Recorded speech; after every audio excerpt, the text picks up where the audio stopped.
Hey, welcome to the Runaways podcast. My name is Cody. We are back for another week. We actually had some exciting things happen. There was a whole calling in Japan that I stayed up way too late watching almost every night. But that was great. We'll talk about that. We're also going to do, I think we'll do tier lists today. So we'll have a little bit of a spin on the type of tier list we're going to do, but we'll do a tier list episode as well. But before we get in that, we have a couple people who we haven't seen as often lately that have decided to come back onto the podcast because I mentioned it was tier list and they said, okay, well, I'm going to get on there. But Lucas, you have been awfully busy doing who knows what, probably getting the team ready for Worlds. But how has your week in Flesh and Blood been? It's been good. When I got back from KC, I didn't have like an official break, I guess, but I did play less Flesh and Blood for those next like 2-3 weeks. But I have been playing a lot more recently. This past week, I have been fabbing it up for sure. I've been playing some Garvey Bones. Think he's still quite strong. I had too many people ask me how good they thought Verdance was, so I decided, why the hell not? You know, it's been a while. Singapore's like a month away, or a month in the past. I can play Verdance again, and you guys will soon hear my thoughts on how that's been going. But I've definitely been having a lot of fun.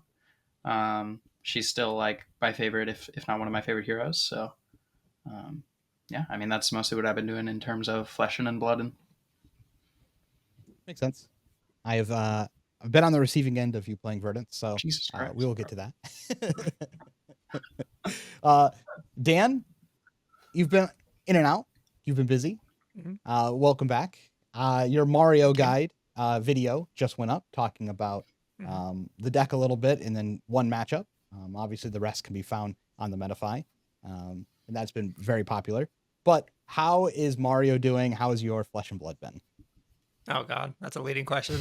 I'm gonna do the second one first. Flesh and Blood's been fun. I was traveling. Had a nice like all inclusive resort vacation with the wife, which is great. Finally made it out to an armory. Got my first Gem Pack 3, which is pretty sick. We drafted Super Slam, my second time drafting the set. I wasn't gonna go because it doesn't really like have value for Worlds testing, but I hadn't seen the guys in a couple of weeks, so I went to hang out. I was the one of Light, so I got to attack all my opponents for at least 20 every game, and I won every game by playing bully tactics, so I had a great time. Yeah, Mario's been it's been a ride. I started by testing Mario against the new heroes, against KO. With the new cards, it's like, this deck's still insane. Best deck in format, not close. And then I looked at the meta. I was like, okay, it's probably a lot of Gravy, a lot of Florian, a lot of Verdance. Then we tried those matchups, and it's not good. It's really not good. Yeah, I don't know. It's. I literally wrote it in my Metafy article. If you bought it, it says in there like, if the meta becomes mostly Florian, Gravy Bones, and Syndra, maybe don't play Mario. And here we are with that meta. Yeah, I don't know. I'm just hoping like Florian LLs and maybe everyone will play KO, and then Mario is still good. But it's not been the most fun trying to play the matchups that are like set up for you to do terribly and your deck doesn't function. So might practice another deck for a little bit. Well, always good to have a deck in your back pocket for when the meta shapes up. Now, Noah, you are Mr. Old Reliable over here. You have not left me any of the weeks. You're always here when I need you for the podcast. How has your week in Flesh and Blood been? In speaking of Old Reliable, I was going to go down a different path, but then you said Old Reliable, so now I'm pivoting. But yeah, I played Old Reliable. I played KO Armed and Dangerous at one of my local stores. You mentioned in your area, Cody, you have a lot of like 1Ks and like tournaments with decent prize pool. One of my local stores, Grave Troll, that does the AGE tournaments. They started doing another series like locally where they're going to do 1Ks every month, culminating in a big 5K. So we had the first one of those this past weekend. It's pretty fun. Like basically 30 something ish people entered. We did, played Swiss, played top 8, and then distribute points to people that'll be accumulating over the year. So it was like a pretty decent stakes tournament for just like my local scene. And I was reminded in round 1 of how much I hate playing KO. Like he's definitely good. And the rest of the rounds went totally fine, but it was like the round one curse of just, oh, I draw 0 of my funny cards, and then on the turns I need to make a risky-ish play, it just like never pays off, and it feels very sad. So But you're saying it was not all reliable at all. it's all reliable in a It's all, but sense not of reliable. I'm remembering back what it used to be. It's reliably inconsistent. You know what you're gonna get. Yeah, exactly. I know that it's like the brute thing where I don't know that we've ever seen a brute go totally undefeated at a tournament before. It's just like something that can't happen, I don't think, when you play the brute class. So I've tried to minimize it as much as possible, working with the team, just kind of iterating on lists and getting it down to a point where hopefully it's at least legal for Worlds and I'm not just burning it in PQ season. I think we kind of saw in the, we'll probably get into this, but talking about the calling results that a lot of KOs showed up and they converted extremely poorly. So maybe it will end up being legal for Worlds and this testing will be fruitful. But yeah, it was definitely a rude awakening playing the deck again and seeing the failure states come to pass in real life. Makes sense. Yeah, I think there's a lot of refining still to do with the deck, for sure. And I guess we'll figure out where the power level is. I do want to talk about the calling because it wrecked my sleep. I don't normally like watch things live I usually just like watch the VOD later and like fast forward through it. But like, I was very interested in the meta. I wanted to see what was going on. I watched that Victor Florian match until like 4 a.m. when I was like, this is not a good idea, but I love a good game plan deck. So like when I see he's gonna, cycle cast homes a bunch of times at the end game to beat the Florian, I'm like, I'm up. I'm down for this. Dude, Cody was in here like the day after. He was in the Discord and I was talking to him. He was like, Lucas, you like gotta look at this, bro. This Victor, he's like playing all these cast homes. He's making all these gold, dude. He's beating all these Florians. He beat 3 Florians because it's Cody. So like every tournament, he's just going through the top decks. He's like, this guy's run was fake. They're like this guy's playing all the good matchups. He's like, this Victor guy beat 3 Florians. We need to pay attention to this shit. Because he's very adamant. Yep. That's about I mean, I love the fact that you can actually do that now. You couldn't do that before, but the fact that you can actually see what people's runs were is like super valuable. But I thought the whole tournament was great to watch, but there were a lot of good games. I mean, the finals was sick. Yeah, I think almost every game in top 8 was like a nail biter. Like I actually had no idea who was going to win most of them. It was like on the edge of my seat. Yeah. We have the Rhinar just like going crazy in all of his games, which I thought was pretty cool. I do have some stats, of course, for us. So a couple of interesting things. The reason Florian didn't do super well at this tournament is because he was reminded about why Florian sucks. He had a 28% into Syndra, a 19% into Gravy, a 29% into Verdance, a 23% into Fang. A couple other things are like a 14% into Kano and a 45% into Acilio. So he got easily reminded of why Florian not good. Which is funny because obviously the deck is good to a point. Like it keeps a lot of decks in check. But if you have been paying attention to any of the videos, we've always talked about how Florian's kind of like a meh type of deck. And that's kind of why it's like, it just has like a slew of matchups that are not great for it. Yeah. If you hit nice though, if you look at the matchup spread, right, he had around like a 50% win rate overall. Yep. And you just talked about a bunch that were 30% or less, basically. Yep. So like if you just hit the upper tier of those, then you could go undefeated and win the tournament. It's kind of crazy how that is how Florian is balanced, at least in this meta. It's sort of true for some other heroes, but I think he exemplifies like the high highs and the low lows of, even though if you look at the overall being 50%, that's not the real story. Agreed. Yeah, and it's hard to have matchups that are that polarizing in top events. So I think that's more of the story. Not like overall the deck did fine, but like that's why you don't have like 5 of them popping, right? Yeah. I wanted to point out that KO had a 33% matchup into Gravy, which is about what we would expect. As we've been saying, that matchup is not good for KO. There's been a lot of rumbling about for some reason it is, but it's definitely not. And I still think it is, but okay. We have data to prove it now. We have the data. Yeah, we have data from people making extremely interesting plays. The data is so fake. No, It's very accurate. Someone won a calling from this data. Just so you're aware. KO 20% into Florian, I think is pretty bad. That one I think is accurate. Maybe one I'll dispute. The Florian one, I'll concede that point. Okay. Syndra showed up at this tournament. I want to talk a little bit about that. Finally, for the first time I think ever in the game, Syndra converted. So how shocked? Yeah, someone on the team like posted the meta breakdown for the tournament. I was like, oh, so Syndra's just the best deck, Yeah, I basically. guess, for this event. It was For that event, it was yeah. easily the best For that deck in that room. 100%. Yeah. I mean, That makes sense. Heard best matchups were like 50% of the meta. Can I say something that will probably be bad? sure. I think Syndra is good if like you're in an unknown average skill level room. Like Syndra's floor is pretty high of just like she kind of does the same thing, so it makes sense that she would do well if you're playing into a field of either people who aren't experienced into Syndra or have bad matchups into it naturally, or It's also just like a bunch of unoptimized decks that people have just built, which are normally not going to be as strong against these like robust decks that ask you questions every turn, like Syndra.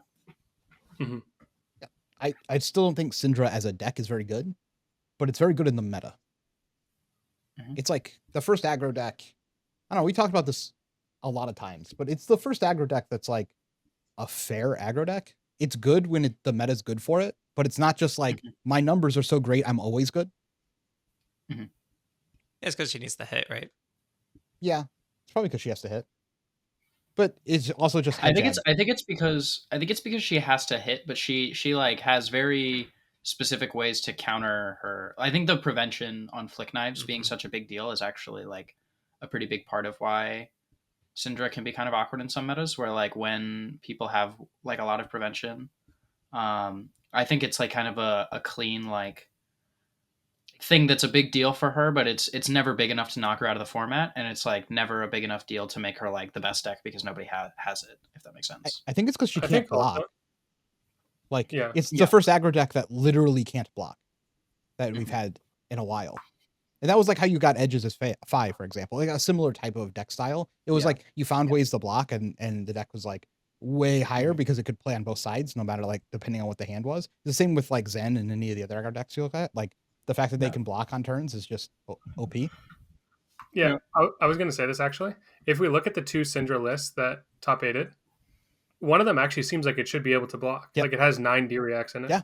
That's what a lot of people have been doing recently. I've seen with a lot of Syndra decks are very interested in blocking a lot more, which I think is also kind of But that was the natural list that evolution. didn't win, right? Whatever. I mean, converting from top 8 to a I win. believe No, but I'm just saying it's like I don't know. We got to see both decks on display, and the deck that won, it didn't seem like it had any issues like converting hands. I don't know how often they actually ended up pitching a blue, and the blue base ended up being relevant, but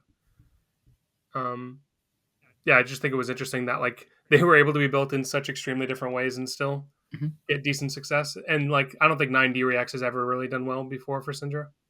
I think it's a mirror tech, to be fair. It's also just a thing that Syndra's doing too. I've talked to a few different well-known players about this, where Syndra is kind of just like when you're not able to convert your whole hand on offense, your turns are really bad. Like your small hands are really bad because Mask of Momentum doesn't work. So it kind of makes sense to just like kind of take your lumps on your defensive hands a lot of the time. So I think into a lot of decks, it makes sense to play Syndra in like a more traditional aggro style of like on turn, off turn. You're just more on than you are off. But like I think the D-Reacts give her the ability to take those turns off when she needs to, which is something that she hasn't always had before. I think Draconic heroes just in general struggle taking turns off though, right? Because like you want to have fealties. Agree. That's why I think it's like a small engine, right? It's like you have 9 D-Reacts, so you have the option to do it because there are some spots where it's profitable. But like you don't have to, especially in the decks where Mask of Momentum already isn't as likely to hit, right? I'm interested to see how this deck continues to evolve and if it, how it does. We'll talk about that obviously with the tier list. I do have a couple of other stats that I think are relevant. Gravy versus Syndra was a 30%, which is 10% less than what it had the entire season when it had all the tipples. So that makes sense to me. But that's pretty consistent. A bigger stat, which is pretty funny, which I don't think a lot of people are aware of, was Gravy. They didn't play a lot of these matches, but Gravy had a losing match into Kasai for the weekend, which if you've played that match recently, dude, that thing's hard. That's a hard match for Gravy. Makes it kind of panic. A Cilio match was about 16%. It won 0 games against Dio. So it lost a lot of percentages in its aggro match, which is kind of what we expect. So for most Gravies, it's just like, do you actually win those? And we saw that the second place, Justin, was winning his Syndra matches. Like, that's why he was in the position that he was in. And he had sync belows, which I'm curious to see how many other, Gravies had sync belows in the tournament to actually be able to play. Sync below red, I think you have to specify that these days. Oh, come on. Oh, come on now. I have seen every color of sync below and every color of paper seed discussed in the past few days. Come on now. Other than that, I think the stats on almost everything else makes sense. Wait, can I give one stat? Yeah, go for it. Sorry to derail, but the winner, to no one's surprise, put the new Fabled in their deck, and then they won the tournament. It's kind of crazy how that one works, huh? Interesting stuff. Yeah. Printing new Fables that just power creep old ones and are generically able to go in a lot of aggro decks. Definitely what we need. So the new Fable, you're saying, has a 100% win rate. Yeah, exactly. It's never lost. Wow. So if you want to win your next event, play that's the a very new Fable. powerful and convincing argument. Yeah, to be fair, you pay like $300 for it, and then boom, you win $5,000. It's a good investment. No, you don't win automatically. You just get put into the pool of players who can win. Yeah, you now can win. Yeah, exactly. It's impossible to win. So you heard it here first. It's impossible to win a tournament if you do not have the new Fable. Yep. Secret entry fee. That's funny. Cool. Anything else? I was sad that the Victor didn't make top 8. Had a great day 1. Had a tough day 2. That'll happen to the poor Victors. The Rhinar did stuff. Yeah, dude, he was playing like a madman. I watched the one stream game. I watched the Rhinar. He had a hand that was like Blood Rush, Blue, Beast Within, and like some other card. And his opponent's like CNCU. And I thought he was going to block with like 2 armor and one of the cards and keep the Beast Within. And he's like, fuck it. Shoves the whole armor suite, gives him the flesh bag. And I'm like, this man is here to play. This man had the most degenerate blue base I have seen for a Rhinar build, probably in ever. I can agree with. The amount of misses in this deck, and it just didn't matter. Like, dude, he kept bear fangsing for like 6. Yeah. Pitching blue pummels. God. Yeah, dude. He's like, pitch blue pummel, play wild right. I'm like, this man is here to play. This man has rolled some dice in his time. Yeah. I think his armor strategy made a lot of sense though. Like what you were talking about, Lucas, that was like mostly against Syndra's, where he's just like, here's my equipment, leave me alone, here's all my damage. Because all that matters in that matchup is like getting them to lethal range, and they have like 2 block on the board, you have like 14. So you just like use it to get that advantage. So I think that game was against a it was against a Florian maybe. But okay. Well, I saw him do it against a couple aggro decks. So like, yeah, that makes sense. You said it was when the opponent threw CNC, so surely it wasn't Syndra. Yeah.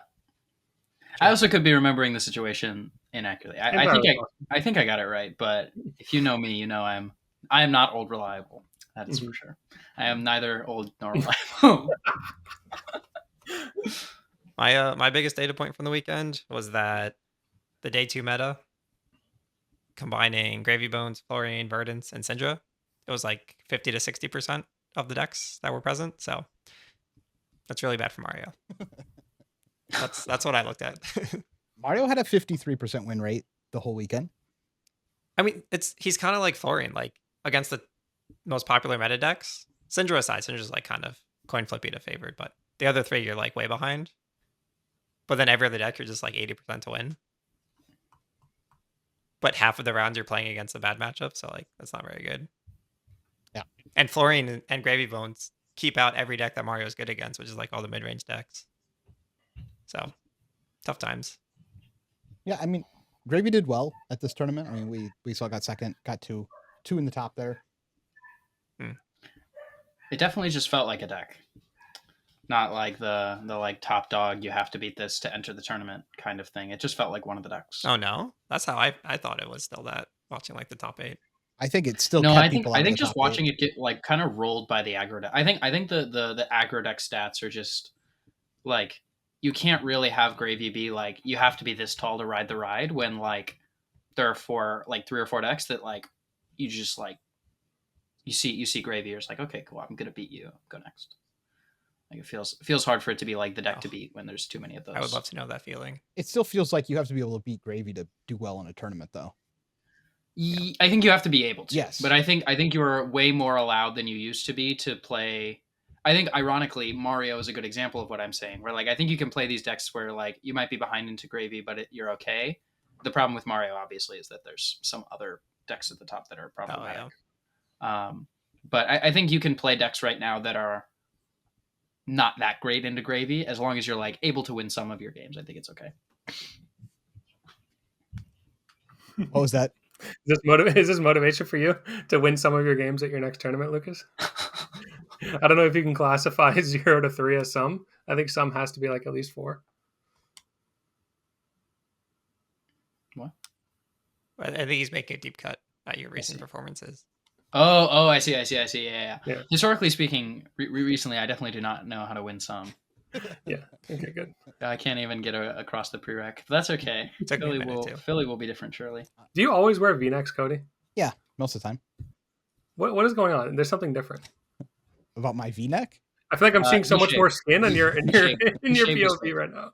I have no It's a shave. facial hair. Yeah. It's Okay. gone. There is more skinnage This going on. You're not. is gone. Your eyes are not betraying you. Okay, nice. I did want to talk about Verdance. Verdance had a decent weekend. Yeah, you did. We'll talk about it more at tier list time, but it still only had a 20% win rate into Gravy, which is sad. Hey, whatever, bro. I've just given up on the data, man. Like you Verdances out there, like I'm proud of you. Keep playing, but I have very little faith in you as a collector. To be fair, you should always forsake data when you play Verdance because like your best plays are just 2-card 6s, you know? Mm-hmm. Like math is entirely fake. Of course. True. Her Talishar data is insane though. Like she's in the houses deck legal territory now. Mm-hmm. I think that makes sense. So is that like 62% or something? I'll wait to talk about her till it's tier list time, but I'll explain. See, he only likes the data that says he's right, and if anything goes against his deck, then he's like, nah, that's fake. It's not real.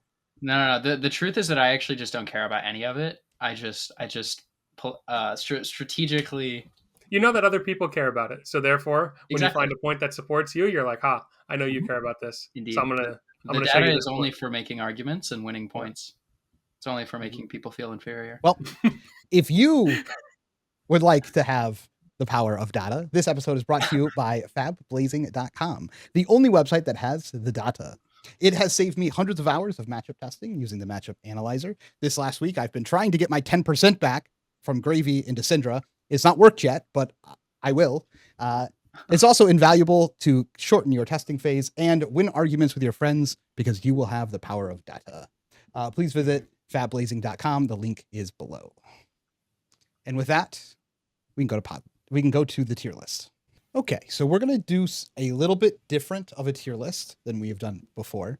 This tier list will specifically be for decks that can win your ProQuest or best at winning a ProQuest. So I think what we should do before we start is we should actually talk about what qualities we think are important to win a ProQuest, and then we can use that to determine what decks we think are S tier, A tier, etc., etc.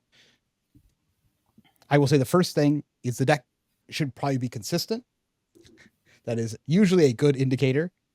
Noah, as you won like 1 million last season playing Florian, which was an incredibly consistent deck. And if I think back to most of my decks that I played, they had some higher level of consistency when you're going to a ProQuest event. Specifically, you want your floor to be higher. Correct. That's the specific kind of consistency we want, because at ProQuests, player skill is normally a little bit lower. a lot of the time people don't have as much experience, and their decks aren't always as strong. So if you are a player where you think you have a good deck list and good game plans, playing a deck where you're going to have a higher floor is going to be beneficial to you.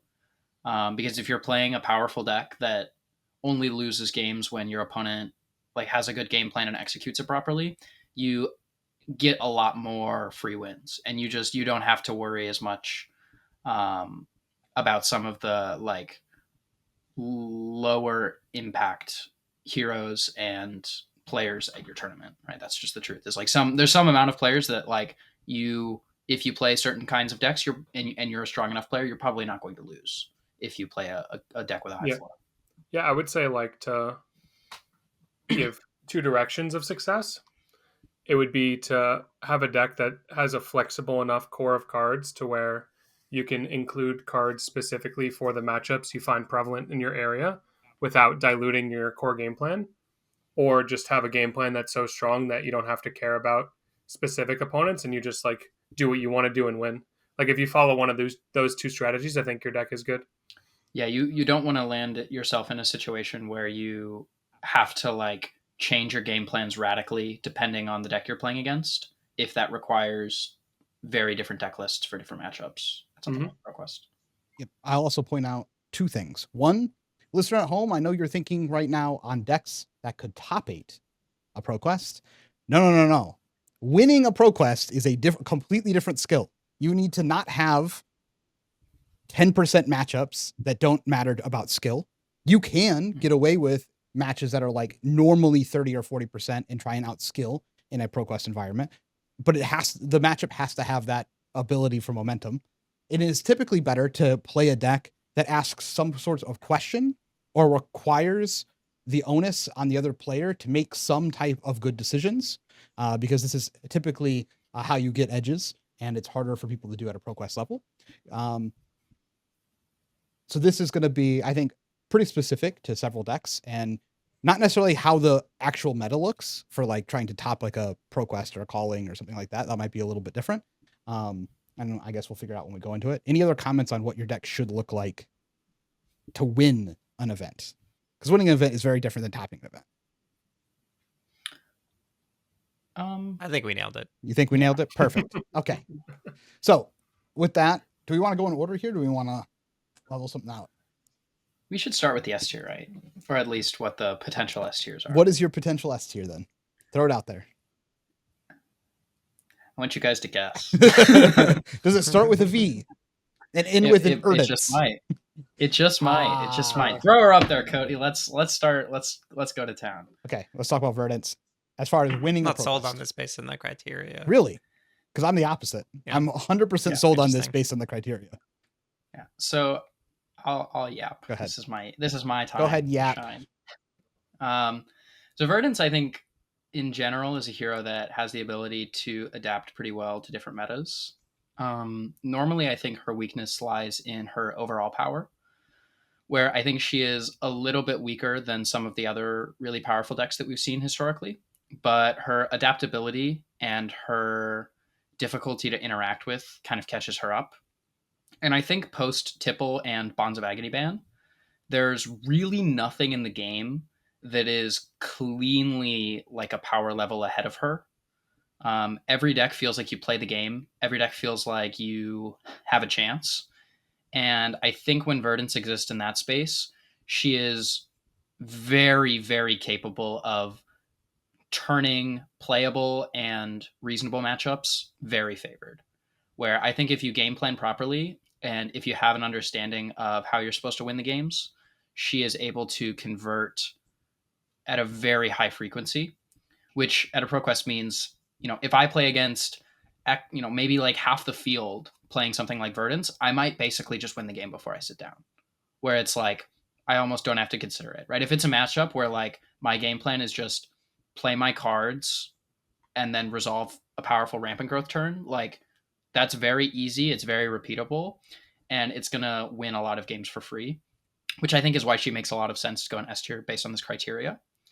I think where, you could move her down a little bit is that I think like I said, I think her strength is her ability to tech and adapt to different matchups, which can be a bit dubious, I think, in terms of trying to win an event, because predicting the top 8 for an event is really hard.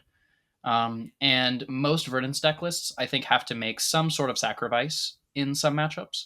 Not that I think there are decks that are like, just like some matchups are unwinnable, but I think there's always things that you're giving up. And so I think based on that criteria, where you want to have a deck with a firm core that's able to sideboard properly for whatever your local meta is, I think that's somewhere where she's a little bit less strong. But I think most of the time, Verdance has a strong enough core that the way it manifests is she maybe loses out on like 3 to 4 sideboard slots in a specific matchup. So I really don't think she ever loses that much from this kind of thing. So I think she's a head above most of the decks in the game, and then all the decks that she competes with, and that where it's like in that like 40 to 60% range, I think she has the ability to make those pretty high percentage matchups. And I just don't think there's anything in the game right now that's that devastating for her. Obviously, it seems like people are still having trouble with the Gravy matchup, which has not been my experience, but that could be that I'm playing against weaker Gravy lists or players. So I will hold judgment on that matchup until we see the Gravies evolve and adapt. But my current feeling is she is ahead in almost every matchup in the game, and the few matchups that she's not comfortably ahead in are very winnable and definitely reasonable. So I think she's like textbook S tier for this format. I don't see any decks that are like cleanly challenging her consistently. Like there's nothing that beats up on her, and there's nothing I think that has like, or there's not like a wide amount of decks that are able to compete. You guys are laughing at me. I don't know why. You want to know? I have 3 things of why I'm laughing. Okay, go ahead. Do I get to go first? Okay.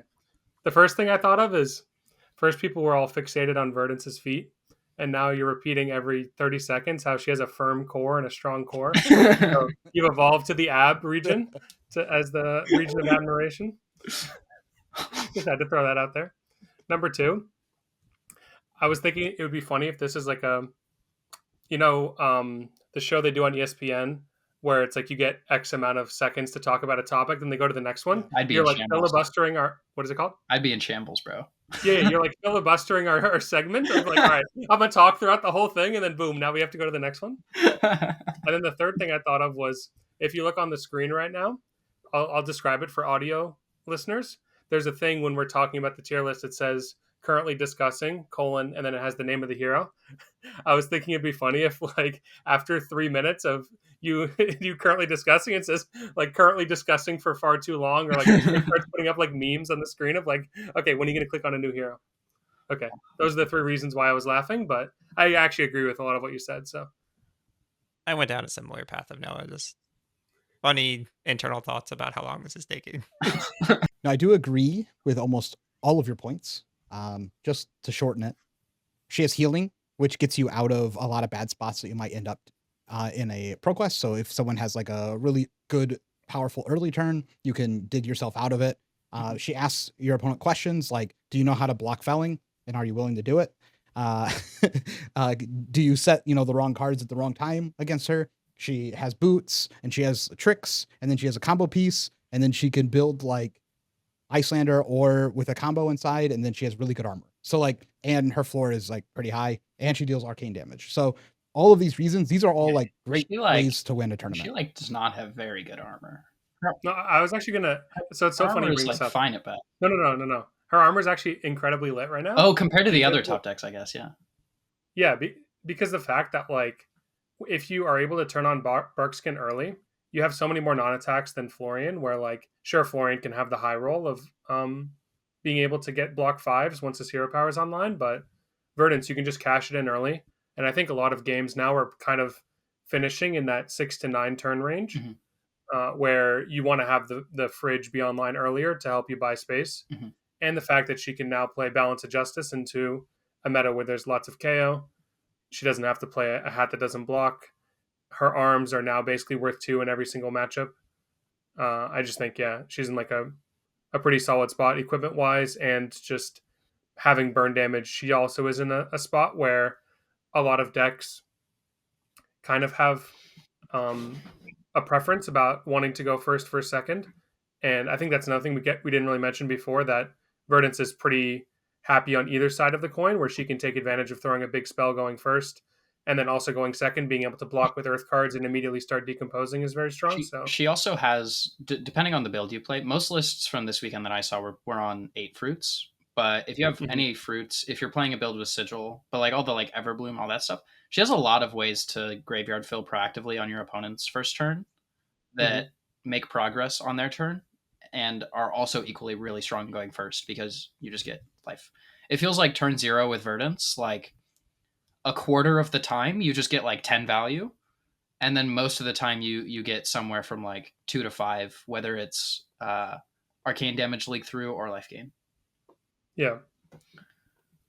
Agreed. But between that and Stormstrider, she just starts like 10-15 points ahead of everyone. Yeah. Let's do what we normally do and power through a bunch of these decks that no one should play. Like Betsy. Florian D tier. Bravo D tier. Yeah, Bravo. Florian D tier.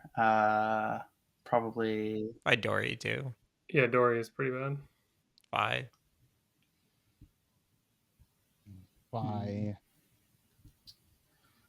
And just to reiterate, because I know it's been a while since we started. Don't put Katsu in there. Don't put Katsu in there. He doesn't belong there. This is just the tier list for winning. No, Katsu's not going to win.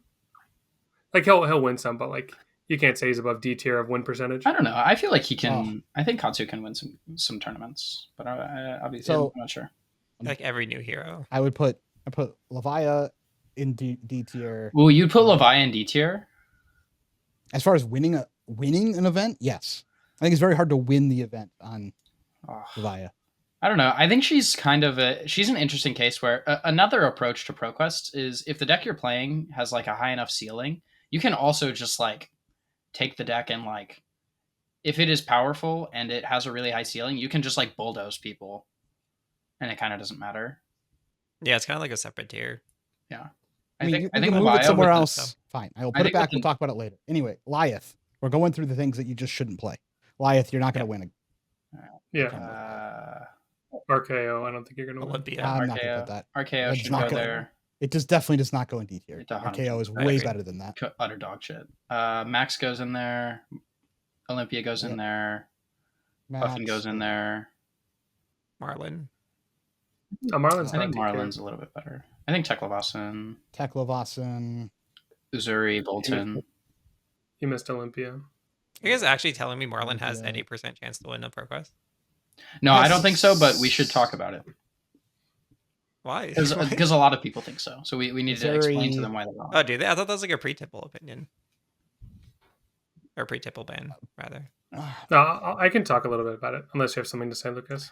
I always have something to say, but I'm happy to let somebody else. Any other obvious ones? Scroll down. Oh, Arachne. Yeah, Huntsman for sure. No, Huntsman's C tier now. Come on. He's got that new card. You can definitely beat people at ProQuest with just like... Yeah, but you can't win the ProQuest. Scroll down. I think you can win a ProQuest. You can show up to like a 12-person ProQuest on Huntsman. We're not talking about 12 people Scroll ProQuest. Down. Why not? I think he's like Jarl. Like if Jarl come in, so can Huntsman. I don't think Bolton's D tier. Puffin. I don't think Puffin's D tier. Oh my god. Huntsman is definitely better than both of those guys. I don't think Huntsman's better than either of those. Bolton has like a bajillion things, and none of them. Surely we could put Riptide there now, right? Riptide's better than D tier. Bro, it's an Earth meta. Put Riptide in D tier. Come on. Yeah, it's because of Can the we Earth please meta be is why serious? I'm wanting this. Okay. I think you guys are forgetting that like it's a meta where Gravy Bones and Earth Heroes at the top. Bolton is not. Get out of here. You're just trolling. The top of the meta is like decks that make you block with all your cards every turn. That's fine. We'll talk about the decks, then put them in D tier. Okay, yeah. Sure. Let's go to Bolton first. Some of them should actually be talked about, then just shoved in there. Okay, I'll talk about Bolton. The best decks are Verdance, Florian, Syndra, maybe KO, Gravy. Cool. Bolton D tier. Next hero. You don't think I think his new card helps? Bolton used to actually like have a little bit of a chance in original heavy hitters meta when it was like KO and stuff, because KO actually needed to block a little bit, and like you could compete on a numbers axis if he was doing so. But now KO just never has to block you at all. They shove the whole fridge and they just like kill you in 2 turns. So I I bet don't you think could win a ProQuest with combo Bolton. There's no way. And has a good likelihood. These, I want to reiterate for people. Oh, These heroes right. will win some ProQuests. There will be D tier heroes that win ProQuests, but this is trying to give the best odds and also of winning. Dan, Oh, you we can put talk- Levi back then. Like, what would you recommend someone bring to like win a Yeah. ProQuest, assuming they can play the deck? Another thing about Bolton, by the way, is if you are going to play combo, Dan, you have to remember other warriors will exist. And if you play into Oh, any right. other warrior, you lose the game immediately. So like, Wait, surely none of them have this card in their deck, do they? everybody They plays do. combo. They all do. Oh, I just haven't seen a warrior in like. Oh, because Uh, I play assassin. I'll play Providence. Okay. Yeah, I'm with it's it. a sideboard card, but they all have it. No, I forgot about that. They just murdered the archetype. Cool. Yeah. Let's talk about Slippy. Bay. I think this deck's in a pretty bad spot because of Florian. It's consistent. It is consistent. I think it's like a B tier hero. I think it's like Agreed. it's still strong, but it's just not. Yeah, I think assassin will always. Well, huntsman aside, I think So assassin. what are we good talking assassin will about? always be like B. Is the idea that it's like 100% 80, 60, 40? Yeah, Like what is the Some- idea behind the tiers? something along those lines is Okay. what I would agree with. Well, I mean, never like 100% on like the. Are you saying No, but it's like your S tier decks are the ones that have the highest and the best chance to most often win a ProQuest if you're able to play the deck. Yeah, I feel pretty confident that I'm gonna win my first ProQuest playing Verdance. It's like a confidence percentage more than like a actual percentage, right? Yeah. So Like I'm for- 100% confidence Verdance will win a good amount of ProQuests. Okay. Slippy, I'm like, yeah, I'm probably like 60% sure. Okay. Like if Yeah, I think if I Slippy took beats Slippy to a 50% ProQuest, sure. I would not feel confident in my ability to win the tournament. I would feel like I have to dodge some things. And I've played a ton of Slippy. You know what I mean? Like, But I would, Yeah. but I would definitely be willing to believe that Slippies are gonna win tournament. I feel like B tier is like a pretty clean. I think Mars is going to be exactly the same. I think the assassin edge is enough to put them in B just because they ask the most questions besides like gravy bones of your opponent. Yep. At Yeah, this I level. think Mario and B tier as well makes sense. Yeah, Mario is the same. Mario is an S tier deck based on most of our metrics, but this meta is just so abysmal that he goes straight to B. I agree. He needs some help. Cool. This is like B tier I is actually like think the Florian match is pretty good though, for what it's worth. B tier is like I need some help to win the ProQuest. Like I can You win get the right some pairings, though, both ProQuest, of but I these really need decks some are help. gonna- Mhm. Yeah. I would put Mario above should- Slippy for sure though. I don't think it's close. We should talk about like the top dogs, right? I guess the Syndra. We're getting to it. Yeah. So just straight to S. Syndra's straight to S. If someone No, asked it's not me even like what a they should question. play to try and win a ProQuest, I would say play Syndra. Yeah, And just play your it head well. jabs, And play it well. draw your cards. Oh, I was gonna tell him to not play it well. Damn. No. Dude, I suck at this. Ah. I'm not- Just to talk about it a little bit, the floor is pretty high on Syndra. At the ProQuest level, you're asking people questions every turn about can I draw a card or not. It does have some tricks with hitting like the arsenal and dealing some damage. And then its matchup spread is just kind of nuts right now on what you would expect to play against. Deck is able to convert into winning a tournament, I think, incredibly well. yeah, I agree. Yep. Cool. Dash.io. A tier. I like A, right? Yeah. A tier. Like consistency is a bit of an issue. It's like the perfect. Difficulty, like I think, is kind of a factor. It's not really something we touched on. Yeah, much. I think Dio is a good example though of a deck where it's like if you like know what you're doing and you play it right, like so many ProQuest environments are just going to be like there's going to be a breeze. Like you're just going to like play all your games. They're all going to be pretty easy. Like you do your Dio thing. Maybe you get unlucky in like one or two of your games, but like Yeah. I think you should be expected to win like most of your games. Yeah, you have scam factor as well, Mhm. which is always nice. You can win the unwinnable matchups if you have the nice high roll. Any like long time playing Dio, I would expect to win a ProQuest with Dio. Yeah. Not like the first one, but they'll win one this season. Yeah, If you they're should playing Dio, win they've one been playing it for a eventually. while. Yeah, that's how I feel about A tier stuff. Is like if you are good at this deck and you take it to enough ProQuest, you should win one. Mhm. Like Mhm. you still need a little bit more help. Usually, maybe it's like a matchup or maybe your deck just a little inconsistent. But like you should top most of the events you go to if you're good at the deck, and then you should spike one of them. Yeah. B tier is like you might not even top 8 some of your events. Well, And I think then- Assassin's an exception. Yeah. I think you'll top 8 like 100% of the time. I don't know. I think it I think- depends on what events you're going to. Yeah, I mean, your parents could. That's fair. Your parents could just like send you home. You could O2 go home. No, I ever tried. Let's talk about Florian, because I think this S one's tier. interesting. straight to D tier. No, It's like actually not close. I think It's so, putting it's it so in easy S to tier play. is- It's so powerful. I think putting it in S tier is irresponsible misinformation of the people. I think it's bordering on disinformation. It's like intentionally misleading. Well, it's like Verdance, but you have even better cards. Yeah, and then you have all these matchups that you like can't even like try to win. I guess you can try. You could try I to don't win think that's true at the world ProQuest cup. level. Is that true? It might be true at PQ level. I don't know. It's just like Verdance is really hard. Gravy is really hard. People on either side will tell you. It's only hard different if your things opponent about makes it hard, Syndra. though. No, Yeah, I think Florian's like you're. Okay. like, I thought the gravy matchup was good at first. No, I think I agree with A. I will make an argument for this. Like, I think You have I so think many- Florian will win a lot of events, but you're hoping you're the Florian to win the event, right? Yeah. Like You're like gonna you- top 8 so much, but like you got to find the line. you have to in play the top 3 8 top to get 8 there. games, Yeah, and if any of them are a Verdance or a Gravy or a Kano with a good game plan, like you're probably just gonna lose. agreed. Okay, I can be fine fine. with that. I do agree. think he's He's at the strong, top, though. right? Like Sure. like you look at the decks that we have out right now, right? Like Dio, Assassins, some of the other decks we're gonna put in A B tier. Like I think he is still a really good deck, but I think Yeah, no, I agree. unwinnable matchups are just. I'm not putting a hero on S tier with those. He's like actual near 100% top 8 rate if you're like the best Florian in the room, and then it's who are you playing Well, against? unless you're the Florian that just like pairs Wizard. You'll figure it out. I think you win a lot of Verdance matches at Yeah. at the ProQuest level. With That's Florian. probably true. Even That's Kano. probably true. Let's go to Fang. I think Fang is incredibly strong, but it has some matchup issues. I think it's like a B tier, personally for me, tier as well. Yeah, I to think win he's- the event. I think Fang also just has like draw sequence stuff too, where like how Dio can high roll, Fang can also just like low roll. Of sometimes you can't play the game. You're pitching reds for 4 turns, you're not going to win. Yeah, we've also seen whether it's like true or not. I think this is more meta dependent, but we've seen Guardians like slowly be on the rise a little bit, and I think Guardians are really dubious for Fang of all different shapes and sizes. And at PQ level, I think people like to play Guardian, especially with new Guardian stuff coming out. So I don't necessarily think it actually affects where he goes on the tier list. I just thought for people considering Fang, I think the Guardian just matchup is think- quite hard. Also, if KO is highly represented, it's not like the matchup is objectively bad, but you have to play very disciplined around the flesh bag where you don't want to just blow your whole fealty stack, Mhm. which means you then have to take like suboptimal lines for a decent portion of the game. Mhm.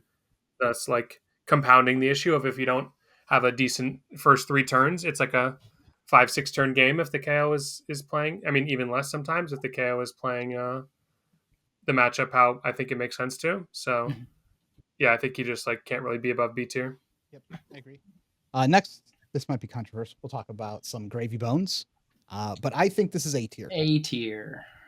I think Yeah. it's A tier. because I sometimes think the it's top deck of A just tier. hates you, just absolutely hates you. Sure. I don't think that matters. Just hard It cast now. 100% matters now. Yeah, I don't I believe think this. I think the aggro decks Oh. are dubious enough that this is a meta pick now. I think it's still strong, and I think you can still take it to tournaments where there will be a bunch of aggro decks, and you will still do well. But it's not where Verdance and Syndra are. Where like Verdance and Syndra, I'm like playing those decks. I'm like I'm gonna do well. I feel like most of my matchups are pretty easy. Some of them are hard, but not that hard. Gravy is like a lot of my matchups are. I think it's like Florian, right? It's like a lot of my matchups are really good. Some of my matchups are really hard. I think his bad matchups are probably a little bit better than Florian's.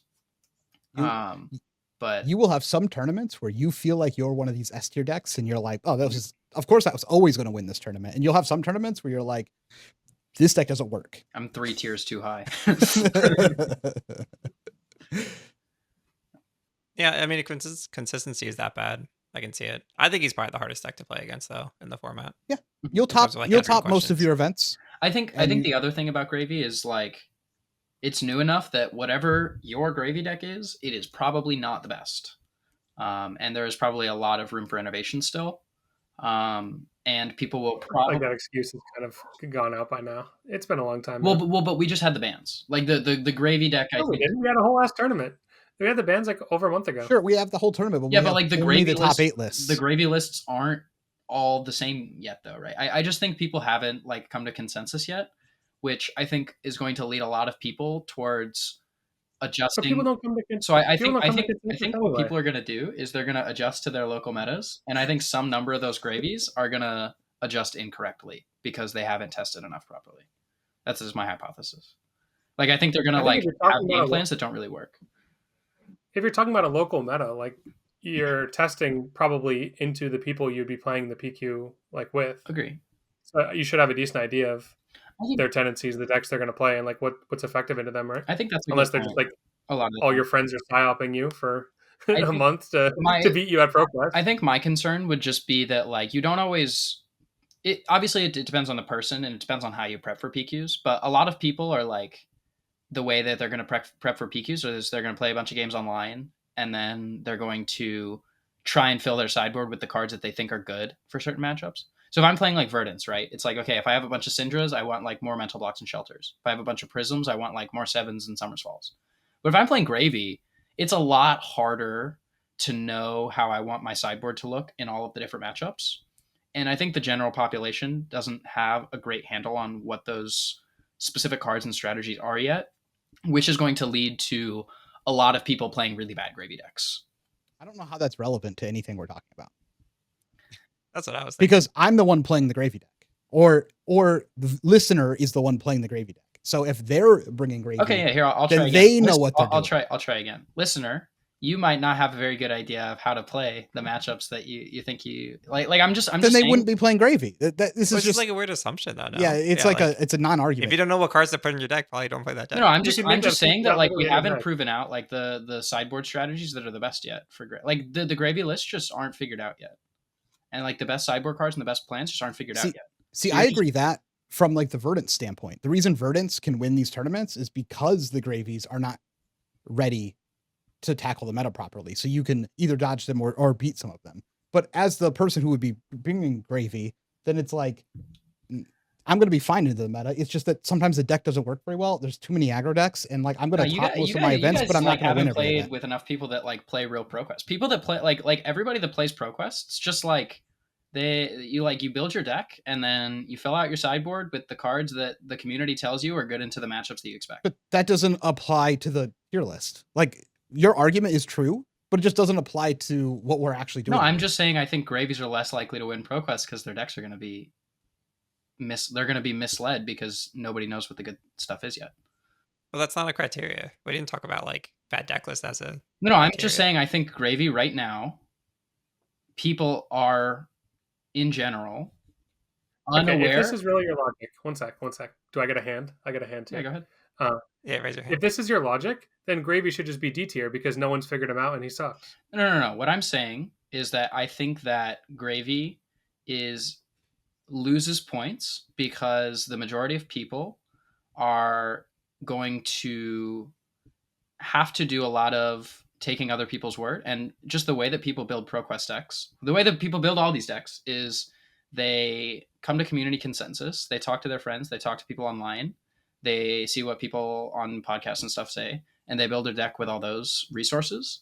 And I think currently for Gravy, those resources are not very reliable because we haven't come to consensus and the community as a whole does not know how to maximize Gravy. So I think there's a lot out there that is not very good right now. I think there's a lot of Gravy lists and there's a lot of Gravy opinions that are widespread that are not very good, which is going to lead people to play decks that are worse, which is going to mean that if you are the person building the Gravy deck, trying to figure out how to build it, you are going to have to use some information that you've gotten elsewhere. And because the good information is not available and not widely available, I think that's going to mean that people are going to do worse. Okay. Rewind machine. We can also just... No. Go ahead. I'm not letting you win this. Rewind machine. We go back to talking about the two different Syndra decks. There is absolutely zero consensus. they had like over 20 cards different, and they both did well. Mhm. So like, why is having a consensus a metric for a deck being good? You can disagree on a bunch of cards. I'm and, not like, saying that you both can't be have really two good. different strong decks. I'm just saying. So I'm saying like a bunch of people are gonna like the way that they can build gravy is by net decking somebody, and that person they're net decking's deck is shit. So they're gonna do shit. It's like Maybe not can we, hard for the rest logic of to this, can we understand. assume it's a good deck being played for the hero? Can we just like set that baseline? Well, what I'm telling you is, Whatever I think ranking that is. like the other decks that we've gone through have good, proven, consistent ways to build the deck.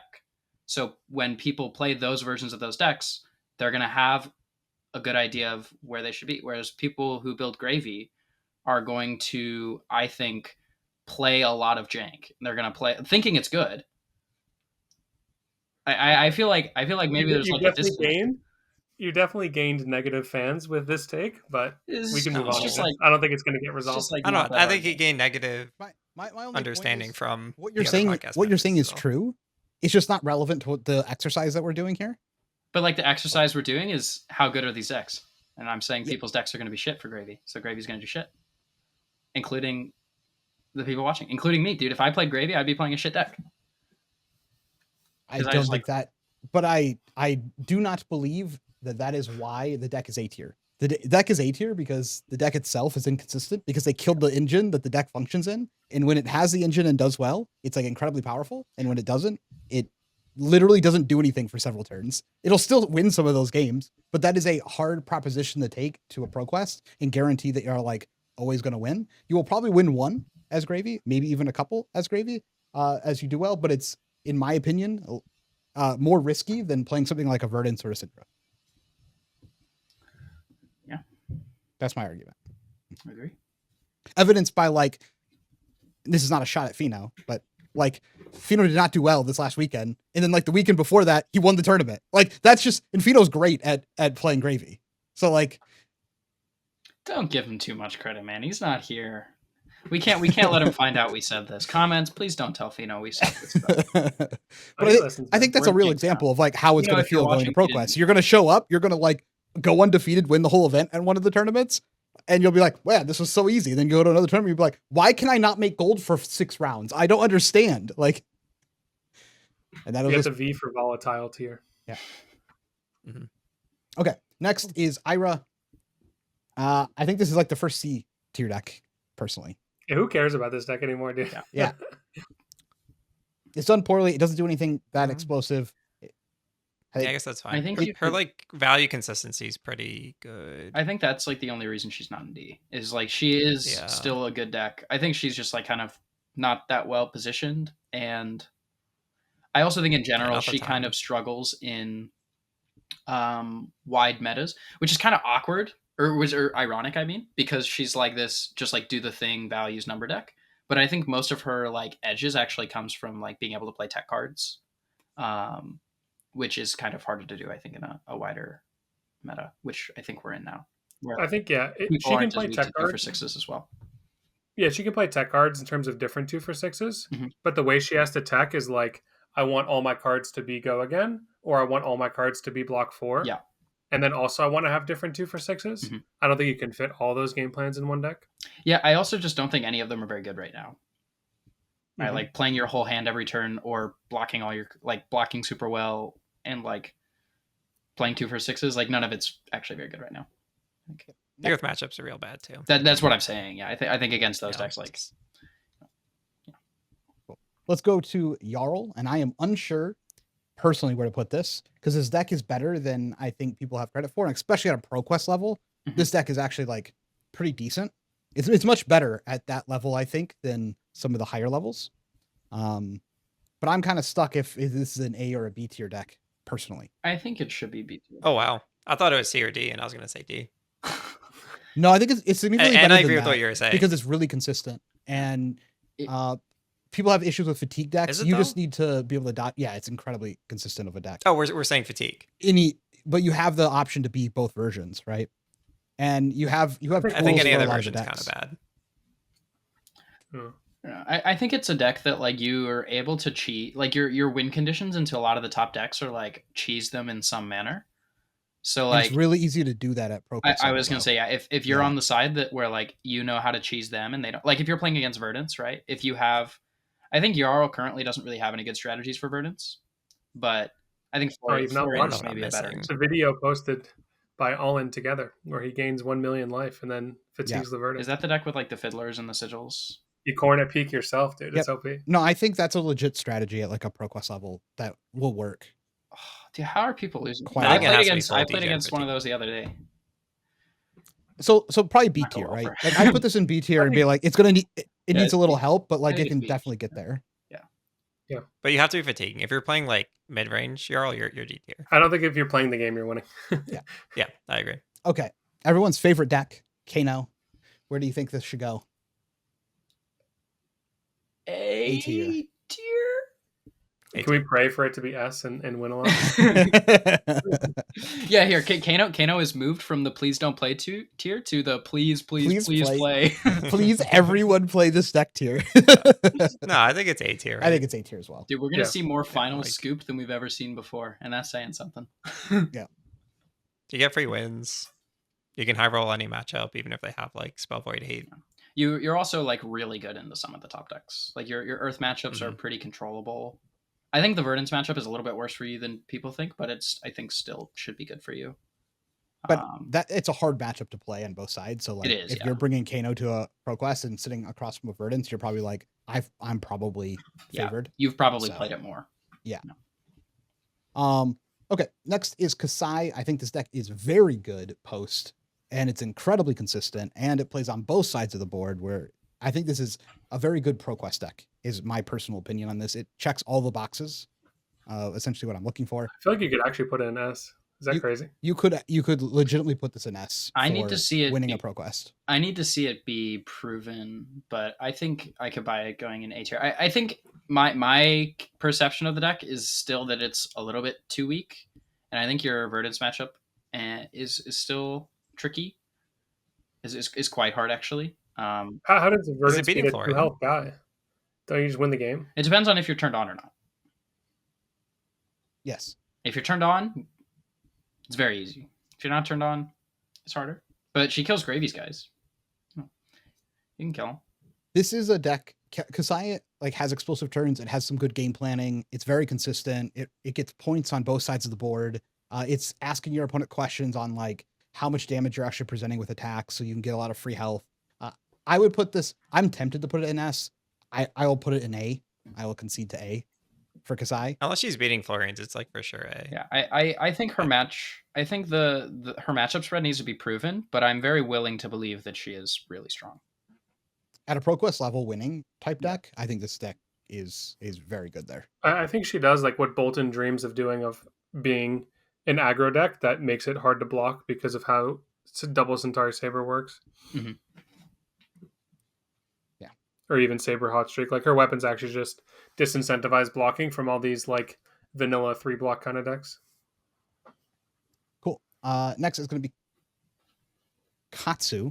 And Katsu feels like a deck that should not win, but it will steal some wins. And that feels like C tier to me. Okay, C tier, I agree. believe it. I think C is where it belongs.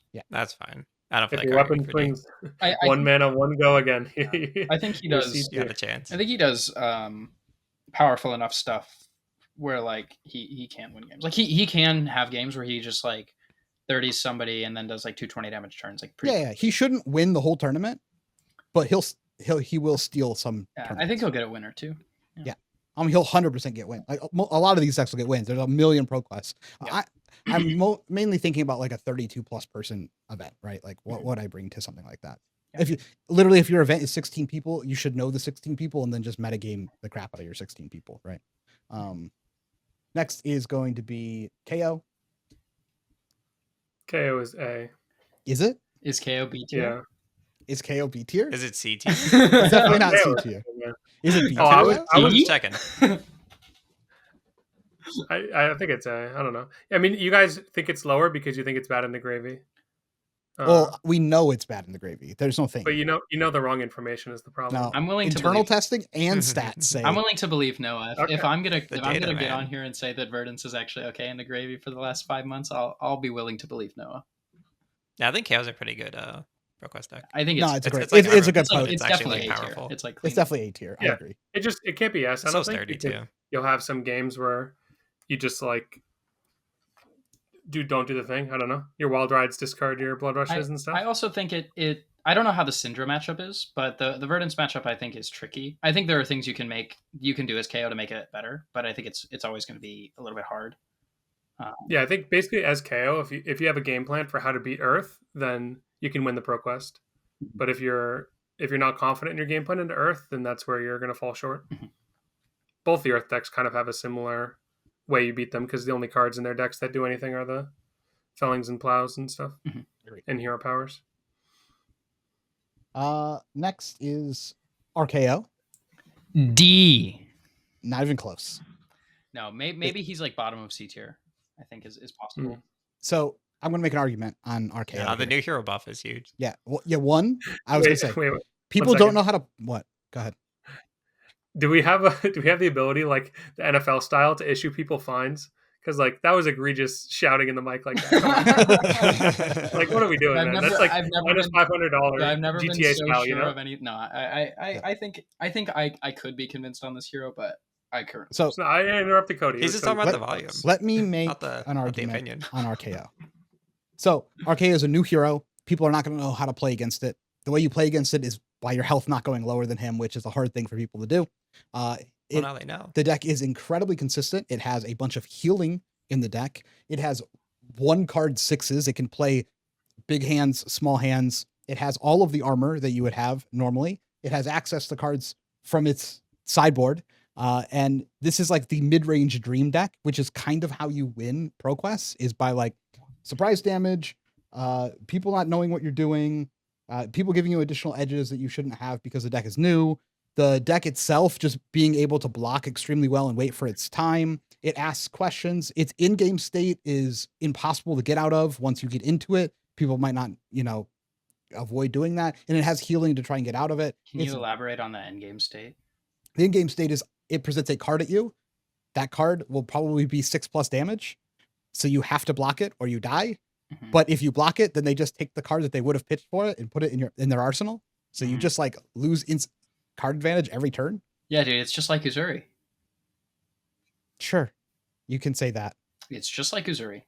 but that They're like- these are It's They're not like the nothing. same- I don't think it's that big of a deal. It's- But it's not nothing. it's a pretty big deal at ProQuest level for ending the game. Like they no longer allowed to ever take turns off. They It's get like it's advantages just like and Uzuri cards. if Shakedown did like 8 instead of 6. I mean, Why? surely the real answer is they just block 3 and make you have it.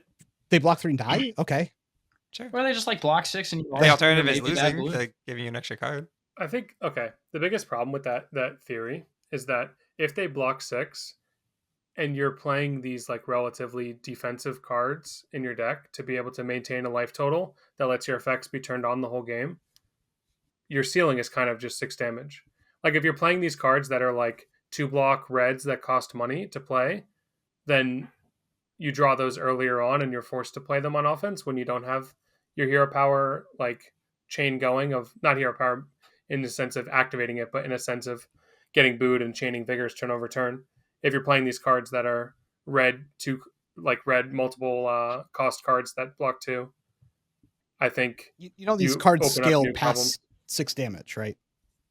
Yeah, 6 is the floor. 6 the I'm floor. confused. Noah is It saying scales that- past Noah, 6. Noah's Every saying card- that your second No, but every card when you put one card on the table, Cody, like you said, you Yeah. put one card on the table. At least maybe I'm a fool, but I don't think that scales past 6. It 100% scales past 6, and with Yeah, a they all ton of do. the cards. A ton of the cards are they're like 3 or 9. It's like the whole deck. Like I don't know. That's only if you have the effect of the card turned online. Like Correct. You're winning. That's how the end game If we're talking works. about an end game state where like you're both low, then that's not always the case. Yeah, I just want That's not what we were talking about. no. So everything that Cody has said is true. It's I like, think if you're winning the game and you're at 10 and they're at 3, who cares what deck you're playing? You're going to win anyway. Like I'm your pretty argument makes no sense. convinced. I think I have the answer. This week 1, RKO is A tier. Week 2, he's B tier. Week Okay. 3, he's I think C it's tier. just B tier. My argument is that Sure. this is a B tier deck, and I think that this fits a lot of the mold of what wins ProQuest, being incredibly consistent. dude, it like fits the Okay. mold. If And the Jarl thing is that the mold B is tier, like surely you're RKO like is. fitting the mold with like wet toilet paper. It fits the mold, and the mold is the black mold growing on your These wall. are just- like you it's guys the just wrong have not mold. You guys played- are just haters. you guys haven't played the this deck this or is played good against quality it. mold. Dude, I want you to Poorly keep playing mulled. it. Play more. It's like you're deck's actually good. like you're actually just like such a wet noodle. You're like, I'm gonna like do this thing that's like kind of better than the average thing that most of the other people do. And then Perfect. That is how you win ProQuest. Like that sounds like a ProQuest winning deck to me. But you can't do anything else. Like, oh, I'm below in life and I can't heal above it. Okay, I'll just lose. Just like go next game. You're just like, oh, maybe they'll like win. Wait, why don't you just heal above it? Have you considered this? No, what? You're down 5. B Okay. tier. Heal 5? Whatever, guy. I don't even care. We can. I'm just tier. like, whatever, man. It's You- down you're there with doing like whatever you're doing. Thing. Cody, I gotta go one counterpoint in. Sure. This is like the worst possible mid-range meta to like ever exist almost. Yeah, but who cares, Sure. man? Whatever. Kano's Just just a put it little in B tier. underplayed. It just like doesn't even matter. Like Yeah. you just Yeah, like it's in the whatever. same. It's It's like in a the deck. same It's boat. like a deck that some people played and they like had fun. They like looked at their numbers and it was like okay, and they were just like, yeah, whatever. This deck's great. I think won- it's I like won 2 out of 4 it's Ira games. plus a little bit. This deck's broken. I think it's like Yeah. C tier in front of Ira Just put in B, whatever. because of the meta. Put it in B, and then we can revisit it next week when it's wrong, and then we can laugh. Sure. Or Cody can just show up with like a birthday cake with all the candles, and we have a celebration of how he's a genius. I don't know. I was where you guys were at several weeks ago, and then I spent time playing the deck and looking at actual good builds and going through it. And Hey, it's I like think- I this think is the one of deck- the better but- mid-range decks we've ever seen in the game. I Just think But Cody, if half of the field is Verdance, Gravy, Florian. well, like, Verdance is do actually you a still fine feel this matchup. way? Yeah, Verdance is completely Oh, fine yeah? for our No, Oh, you that's have true. you have like a gimmick. forgot You have about like that. an unproven gimmick in No, you're kind of You right. have like an unproven gimmick. Verdance is fine. Syndra is fine. The Florian match is bad. The KO match is good. Like Dude, Mr. Dio is Dad, good. just, like, All all of the spewing assassins are nonsense. good. Whatever. Yeah, all, Wait, all, no, just all the that's just matchups actually in the game are incorrect. good. Like the deck can't go above like 14 damage a turn. I literally named only some of the matchups, and I named the ones that were bad. So check your ears. Like Gravy's I think it's bad. A tier. Florian's bad. Kano is Deck's bad. bad if they stack you. Let's move on, dude. Who cares? That's why I said just put him in B tier. It doesn't matter. Right. Whatever. No, I think Cody's right. Love you. Archaea will win ProQuest. Okay, good. We're split down the middle. Perfect. We have people who love him. Whatever. people who hate him. Levia can 30 people on turn 2, but it sure can't do a 3-card 12 like our Lord and Savior Cheeto. So just throw her in like C tier or Straight to something. D. I don't know. Doesn't matter. I mean, 3-card 12s win tournaments. I don't know what you're talking about. Like you keep saying like this is like a bad thing. This is like a great thing. No, it's like just like the extent of his power. It's like he like musters up all his Hey, strength. that's what and- Guardians wish they were. I don't know. What he blocks super well and has good small hands And a flesh bag. and good armor, great armor. Yeah, no, I think the deck is like fundamentally like you're above average. You're just Perfect. like never that much above average. So if your opponent does anything above average, you just lose. We're cutting into Levia's time, man. Whatever. Put her in C tier. I still know what to do with her. Yeah. Yeah, I don't I really think know she's where pretty she good. is. She's clearly D tier, man. Like, I think- how many tier lists do we need to do? The hardest part of Someone's Levia gonna win a is, pro like, class. what do you do when the opponent is doing something uninteractive? And that's like what a lot of top decks are doing. My issue with her is Nah, just D's too harsh. she's She'll really win. not consistent. Yeah, Like, I think No, I think it's hard I to put win. it in C. I think C. She's I think it's kind of interesting where like we kind of always shove her off a little bit, but like she is probably one of the more broken heroes in the game. Yep. Like she Mhm. does the most ridiculous stuff, and she also does it pretty consistently. But you kind of have to get going, and yeah, you're kind of at the mercy of the way your cards go a lot of the time. So yeah, I think C tier makes sense. Give her C tier. some C tier. I think if Ethan's piloting, I'll give it A tier. Agree. True. Shout out to Ethan. Mhm. I've been hearing rumblings that this deck is good. Marlon, I have not seen that this be the case, but I've heard that it is supposed to be good. Yeah. Do any of us have the secret knowledge?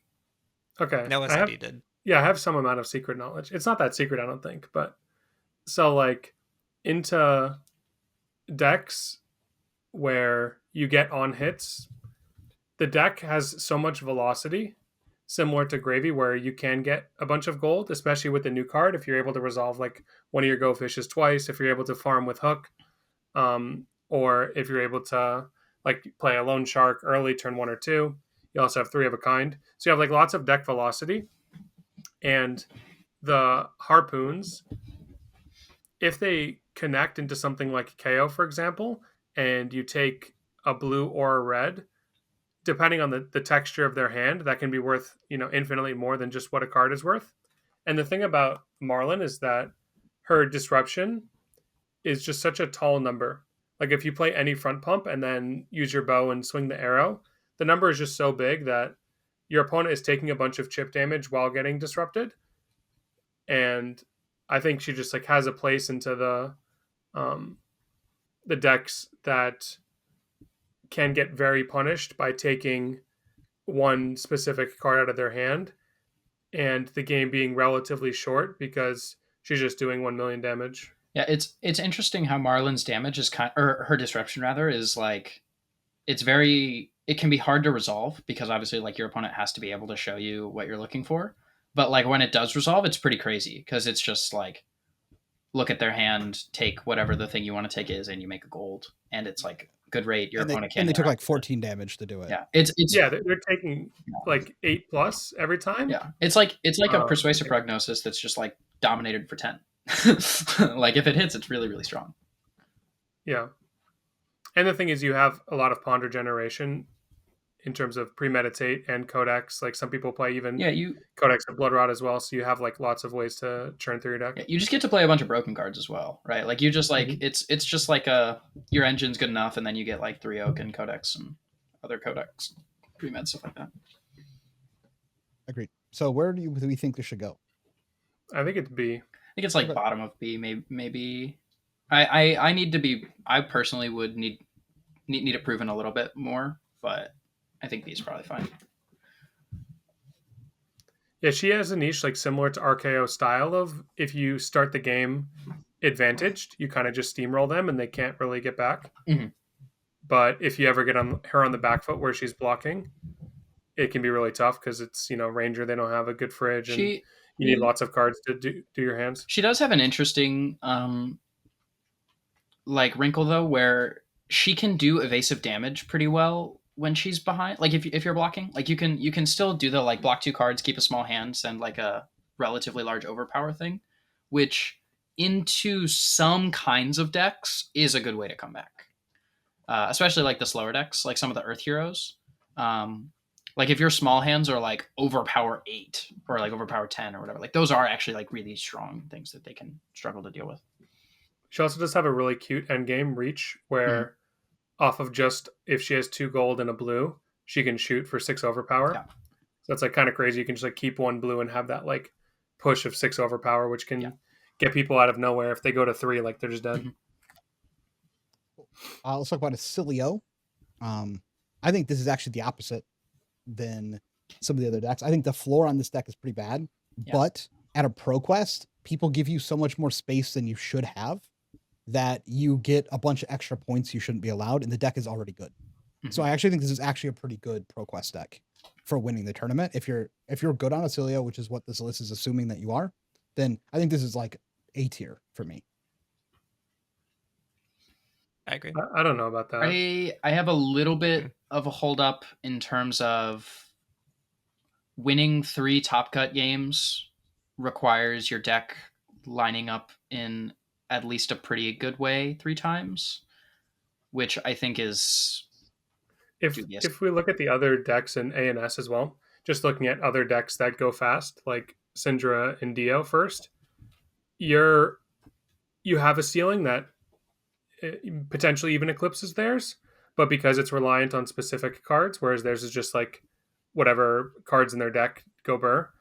If you're not able to block their on hits, I think you're just naturally going to be behind into those. And then I found into KO as well because they have the flesh bag and can do similar damage. They stunt the combo turn significantly, and they just, like I said, do 1 billion damage, sash, blood rush, you're dead kind of thing. Like they have the similar schematic of like I block with my equipment, then I have a power turn that revolves around one specific card, and then you take 1 million damage. But they have a much higher life threshold than you at being at 36 with small armor. So I just think Acilio is like high B for me because of the fact that you have some inconsistency into the decks that you're supposed to be favored into, and you kind of just get farmed by the other aggro decks. I mean, I could accept that. It would have to be the top of B. Yeah, Because exactly. I think, I he's think top that's I three. think the deck is already really good in the meta, and then you're getting extra points because people are going to give you extra points. That's true. playing Yeah. on It's ProQuest either heavy. low A or high B. Yeah. Agree. I just think because of the fact we have all these other aggro decks in high tier, and those decks will have very high play rate, it seems like a pretty hostile meta for Acilio.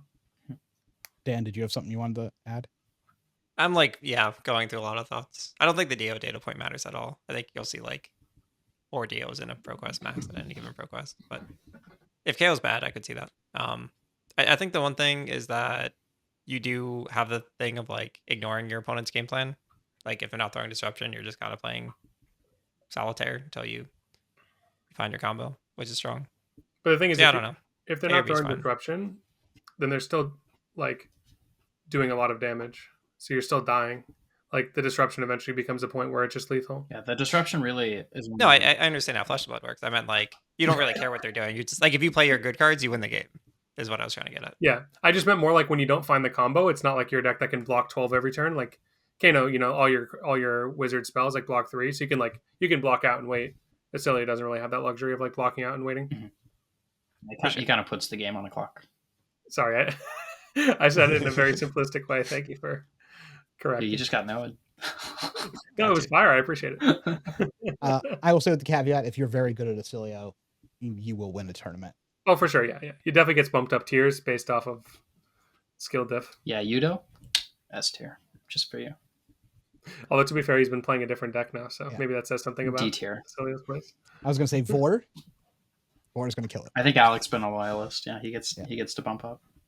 Mm-hmm. Pallades, you guys tell me. I don't know where this thing goes. I think it's straight to D. I think it's do not play Not these. I also think it's do not play these. I like got really hyped day one, and I like made a list, and I don't think I've played. I played like 2 games, and I don't think I've played a game since. I legitimately think she does very powerful things, but this is rare for me. I don't even have enough to like guess at powerful things and like try to make an argument for. I'm sorry, guys. This is normally the thing I do. Is like say that the terrible hero is broken, but I have no data points. She seems all of her like best plays are just require so many moving parts to do. Yeah, it's just not worth it. Yeah. Well, straight to D tier. Okay. Yeah. Off to Prism. I mean, this is a good ProQuest deck most of the time. A tough one. I have gone undefeated at 3 ProQuests with Prism. I have played her at I think 3 ProQuests. But KO was not a popular deck at the time. KO was actually the most played deck at I think all of those ProQuests. But I think the KOs were a little bit weaker, and my game plan was pretty good. I think Prism is like the Florian matchup got a lot better with the new card. Yeah, I also think the KO matchup gets a lot better with the new card, but I don't know if it matters. KO's new cards are really good. Yeah, KO just got infinitely more 7s and 8s and like ways to do more damage. He also doesn't have to play infinite no blocks anymore, so he can just like block every Herald pretty easily. So yeah, I'm just so suspicious. I've played this deck in the KO meta and a non-KO meta. The non-KO meta with just Florian is fine. I would have no issue bringing that. It is so miserable to bring this deck against KO though. It's like absolutely miserable. I think it might be pretty reasonable into Florian though. Historically, that matchup always felt like close, but you kind of I think it's reasonable into Florian. I think the new. Well, I actually think it might be pretty good, like really good. It depends also if Florian responds with the new card that bottoms aura. If they're on the new channel, it's pretty doob, but I expect most people will probably not be playing that. I think people have a lot of vindication if they know that there's prisms in their local meta. They're like, no, slam these channels. Yeah, it's also the deck that people can just hard. So yeah, they can just hard counter into you as well. Yeah, I think if you're going to like a different area, maybe you can play Prism, like an area where you don't usually play or like you're not usually a Prism player. Mm-hmm. You can surprise people, but it's definitely easy to tech for. Not easy to tech for, but like there are effective tech cards that have been printed. I would put it in B tier or somewhere. I think it like lives in A tier, but I think currently it can like go down a little bit. I think the Verdance matchup. No, you definitely need breaks to win. Like we're talking about winning the ProQuest. Yeah, I think like the Verdance matchup is not that good. The Gravy matchup is not that good. Yeah, but you can probably beat most Gravies you play against. Yeah, I think if you're playing Prism, you'll be able to beat most Verdances, most Gravies, but I think they're close. And then KO's not great. I think it's like a super meta game dependent deck, and also it depends on what your personal findings are. If you expect like a heavy Florian meta and you like solve the Florian matchup, and then the rest of your meta is like Syndras and aggro decks, like yeah, just slam Prism. But Okay, next is Puffin.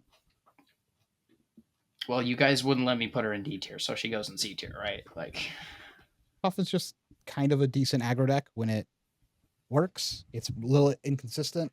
I'm assuming I would say if we put like Katsu and stuff in C tier, it should probably also be in C tier. It's a step above a lot of the decks in D tier as far as being a playable good deck. Like yeah, I think it's fine. Yeah, you're not like a fool if you're playing Puffin. It's just that like sometimes you draw You really 2 mean items. Yes, I really mean Do you that. really Do you mean actually- that? I feel like you were cooking. Wait. You were cooking until you said If we said tomorrow in our team meeting, hey, I'm planning on playing Puffin this weekend, you wouldn't call me a fool? You would No. call me a fool without even taking a breath. No, Come I think you're pretty would've decent before the into podcast, a decent amount of the decks. No, I spent time. I did a write-up on Puffin not too long ago. I spent some time on it. I think this deck is pretty good. It does some powerful things. It has some tricks that you'll definitely get away with at a ProQuest that's level. what we missed, is that Cody spent time on it, so it has to be a good deck. Okay, we could put it in C. Us foolish mortals. You just haven't. My point is that you just haven't agree, put any yeah. time on it. Yeah, I I can think see it, I I think can she's see it. fine. Yeah. I'm literally saying C tier. It's not like you act like I'm saying that this should be an S tier, and I'm like, dude, it's a C tier deck that like it'll steal some wins, and if you We're you just could win with disputing it. your last point. Dude, I that just have to. you wouldn't rage call bait. someone a fool. I wouldn't call can't someone a fool. not. I would call everyone a fool that plays Puffin, I would not. trying to win a ProQuest. Yeah, C is for full. I think it is a consistent deck that will run people over. Oh yeah, C is for sure full tier. Nice. Okay, is Rhinar in full C tier? Surely Rhinar belongs. He's not D tier. I know He's that. definitely not Armory D deck tier. will save him. He's surely. definitely not D tier. There's like a world. He's C. There's like, well, I'll put him at C. There's a couple players that I would put it Yeah, for B tier. He's for like him. Leviah-ish. Yeah. It's what happens when KO is a good deck. You just play KO because he does the brute thing better than the other brutes. Yeah. Rhinor's not consistent. It's not enough like good matchups. Every matchup's a good matchup when Not they have bad, no cards though. in their hand. That's also meant like decks that care about that more. Now Like, Syndra. Yeah. Syndra don't care. Syndra doesn't really care. He'll come back. Tough nut. Rhino might be B tier. Not. Surely he's It's B not- tier, right? Yeah. He's gonna get some W. I love this hero. I think he should be in C tier. I think he should be in C tier as well. I think his Mhm. I think he is very impressive in the matchups. He is good. He is so bad though. I feel like if like I don't know, man. Like some of these decks just seem like really rough to play against, but I don't know. Maybe not. It feels like anything that has like arcane damage or allies is basically like unplayable. Yeah, it's a bit meta dependent for sure. Like anybody that can like set up into you is like cursed. But But will they know to do that? I Or will think they just I think- attack into you every turn? I think he has like the best numbers in the game, legitimately, if he's allowed to get the full value out of his cards every turn. It's just like never the case. Like even the matchups where like you think you're going to be able to, like you're not always able to. So yeah, I think C tier is where he belongs. But I think he's strong, and honestly, I think he might be better than I believe. It's just I think he is currently in the position where it's like there's a bunch of like pretty good like matchups where you can play pretty well, and then there's a bunch of like matchups you can't even try to play. So if you could figure out a way to play those matchups and make them reasonable, then I think his biggest problem is like you want to have cards that are not. At least this is my problem. I found like trying to build the deck. You want to have cards that are not actions, so that way when you block with them, you don't consume all your toughness. But then in order for your deck to have a ceiling, you want to play clash cards to like have the consistency of being able to bottom them and like also being able to generate value, them being like the yellow sixes as opposed to just a vanilla card, which then you kind of lose that if you're playing these non-powered cards. And also you lose the ability to make toughness turn over turn if you hit them off the top. So I think it's just kind of like a hard problem to solve unless LSS prints some cards in the future that don't consume the toughness but still count as having power somehow. Then that would save him. But I've kind of felt that to be a tension point that's hard to resolve. Valda. C. No, I think Valda actually has kind of a niche. Yeah. I think she should be B. Really? The thing is, like, you farm so much money off of KO, and like you also make Kasai play a little bit weird, where if she wants to do any like drawing, you're also reaping a bit of a benefit. I'm just looking at like decks in S and A, and I think you're a Guardian, so you can beat Syndra. It's hard though, from what I've heard. I've heard it's really hard. Yeah, you can.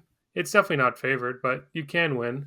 And I just think it to the other guys being KO, Kasai, and Dio, you at least have like an idea of just being defensive and leveraging the fact that they're effectively giving you free money. I feel like C tier for sure. Maybe it's Cope. yeah, I Maybe feel like it's that's a C tier description. Yeah, like you're like Okay, good you're into. I agree with everything you said. C Yeah. tier. Okay, fair. Yeah, being a deck that like gets some points into some of the A tier decks is like pretty. It's like worth something. And these but are just A tier for winning a tournament. They're not like A tier as like representative of what you'll see at the meta. You're right, man. Yeah. You're right. You're right. What about our boy Victor? Right here. One of our favorite decks of all time. Right here. B tier. I think he's infinitely more likely to win a ProQuest than Valda. Yeah, he's definitely B tier. Sure. He's like I think he's B tier as well. yeah. Like you're good to a lot of the decks. You have some cheese. He's similar to Tough Nut, where like your numbers are pretty broken if people let you do the thing. But he has more ability to like do stuff when your opponent doesn't do the thing. Agree.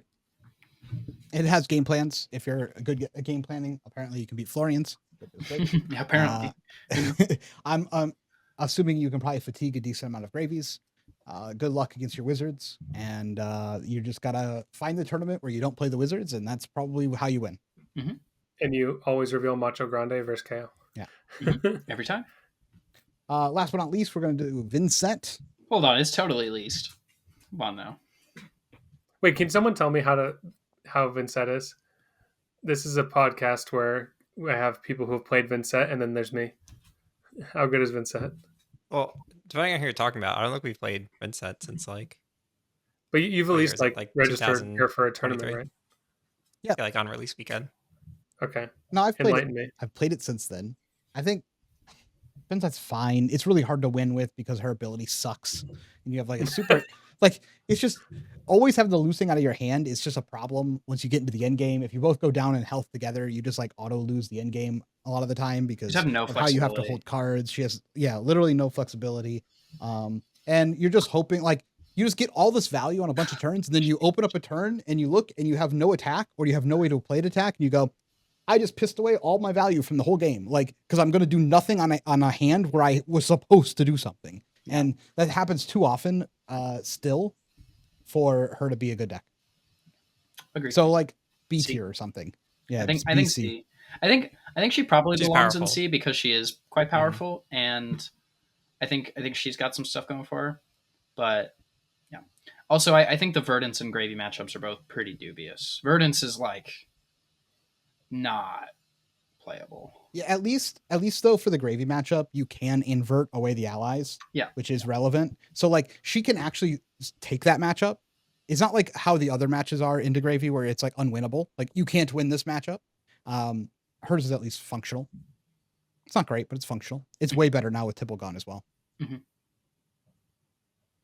So anything we want to change on our winning tier list, we only have 2 things in S. I'd like to point that out. Do we want to like read it out loud? The decks that are good.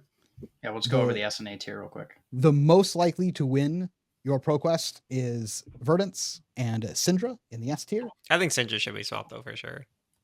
Syndra Like, first. the Number one spot. Verdance, number Like, not one. Don't close. you No, no, dare. no, no. Don't you dare move it. Verdance, number one, best No, deck of all time, confirmed. All right, Syndra- I'm not coming back Syndra next number week. 1. You guys have angered me. I'm going back in my We're looking hole. forward to it. A tier is gonna be Gravy, Florian, Kano, KO, Kasai, and Dio, and then a bunch in B and C, as well, and then a bunch in D. I'm not gonna read all of those off. These are the important ones. Very nice. Anything else? I think it's worth noting that like the top of B in the right meta become like A to A+ tier. Yeah, I agree. yeah, keep in mind this is all like in a general meta sense. These all shift drastically depending on your meta. So really what you probably should do is like look at your meta and then be like, what's good into my meta, and then see where your deck lands. Stuff like that. Agree. I wouldn't recommend looking past B tier though. Yeah, C, you have to have a very specific reason to play. Like you've been playing Like the it's deck the for only years deck you or own. something. Yeah. Okay, let's do our podcast questions. These are asked by premium members of our Metafy. If you'd like to be able to ask questions on the podcast, get any of the 3 deck lists that we just put out. We put out a KO list, a Gravy list, and a Florian list with sideboards for all the Gilded Tier members, along with find people to practice with, or ask us any questions. Feel free to join in the link below. First question here from Millen are control decks bad now, and why? I don't think we have control decks in this game, to be fair. Only real control decks we had were Like Ice. No. Ice, some assassin decks, and then Fatigue, if you want to include that as a control No, that's function. fair. If we're talking about like Jarl and Assassins, I think the answer is yeah, they're not great right now. Meta's like very hostile. Yeah. I think in general in Fab, control is just like so different than every other game, where like because people get 4 cards every turn, you can't control people by like grinding them out and getting rid of their resources in the same way. You can, but it's fatigue is like how you do that, right? So what control ends up looking like is just disruptive decks, and Or so, Gravy. or He says you're attacking this, not me. Sure. Yeah. But the disruptive decks are kind of at the mercy of whether or not there are good disruptive cards, which there currently aren't really. I mean, the best disruptive card. Dude, I can't believe they banned. I was gonna say they just banned the best disruptive Oh card my in the game. God. So Yeah, one day I'll positive rant for the on it. game. I think the other thing too about the disruptive cards is like they're not doing, like I talked about Marlin before, how her disruption does a lot of damage, but that's not the kind of disruption like we were talking about with bonds, where when a bond comes in big, like you're getting disrupted and you're taking a lot of damage. And because of the fact that Fab plays on the 4-card turn cycles, as y'all mentioned, you have to disrupt them like every single turn for 10 plus turns to win. It's quite a tall order. He Who Smites ask, what is the draw to Florian? Looking at his matchup spread from the weekend, he has terrible win rates into top decks, but crushes others. We did talk about this That's earlier. it? We agree. Summed it up very nicely. yeah, you're a genius. You crush all the. We should have this guy on the pod next week because he nailed it. Yeah. That's why you're good into the decks you're good into. You just kind of stomp them. Like you play against a bunch of like assassins and I don't know. Surely The deck's also, it's easy to play. It feels powerful when you play it. It does some things like people like playing Florian. It's pretty simple and powerful. Yeah, like you just like do the thing, and the thing you do is pretty good. Yep, that's why people play it. Skabichi asks, please share one piece of forbidden flesh and blood knowledge. I don't know what the term forbidden in this context means. Like in my mind, forbidden knowledge would be like something that the general public might not know or people wouldn't want, or maybe LSS doesn't want people to know. Like, yeah, it's like only pros or only LSS knows, like, and doesn't want everyone to know. Yeah, like second worlds, like a Rhinar got disqualified on the last round who like should have been in top 8. Yeah. Oh, I see. I was thinking like strategy, like no. To me, that's like a forbidden knowledge thing that like no one really talks about or like mentions anymore. But like legitimately, there was like a Rhinar making top 8, and he just like split incorrectly with his opponent, and then like they called the judge, and he said the wrong words, so he just got disqualified from the entire tournament when he had already topped. Yeah. It was like that just to me is just like crazy. And then the person who gets bumped up wins the tournament. Yeah. The Phi would not have won Worlds if he wouldn't have top 8'd Worlds. He wouldn't have top 8'd and won Worlds if that Rhinar had not been disqualified. I think, dude, you were the guy that weekend. If like you miss top 8 for Worlds, the guy gets disqualified so that you get in, and then that's how you win Worlds. Insane. Well, that's not how you win Worlds. That's how you like did the final step of winning Worlds. Sure, I'm just like he was him. Agreed. Okay. I would say that to me that's forbidden knowledge. No, I'm sure you have some forbidden. No, you can go ahead. I thought Dan had a story. No, that's just where my mind went. Like some kind of like hidden pro gamer team secret that like leads to success. Like I don't know, eating. We don't have that. What are you talking about? I would say for like something you're not supposed to share. For like prep I got nothing, strategy, this is like less forbidden and is more something that I think people just don't really talk about. But the metas in the game shift so fast that like in general, I think it makes very little sense to listen to what basically anybody else is ever saying. Which is something that I don't think enough people talk about. Where like, wait, can you repeat that? Are you telling people not to listen to the pod? No. So I'm saying Or that did I misunderstand? I mean, if you take that as that way, whatever. I don't think we're gonna lose viewers. But I think in general, listening to other people over trusting your own experience is something that people do because it's very common in other games, but I think translates kind of differently into this game because everybody plays every deck and every matchup so differently, where like you just have so many more, not just in terms of deck building, but also because like every time you draw your hand, you can do, the 3 different things with every card. Flesh and Blood leads to so much variation that in general, I think people will absorb information from other players, and a lot of the time it will be misleading them because they will have different experiences when they actually play the games. So I guess what I'm trying to say is the forbidden piece of knowledge is just that like everybody kind of plays differently in Flesh and Blood, and so you should be very careful about the information that you choose to take in and absorb and consider as true and like take as gospel and stuff like that.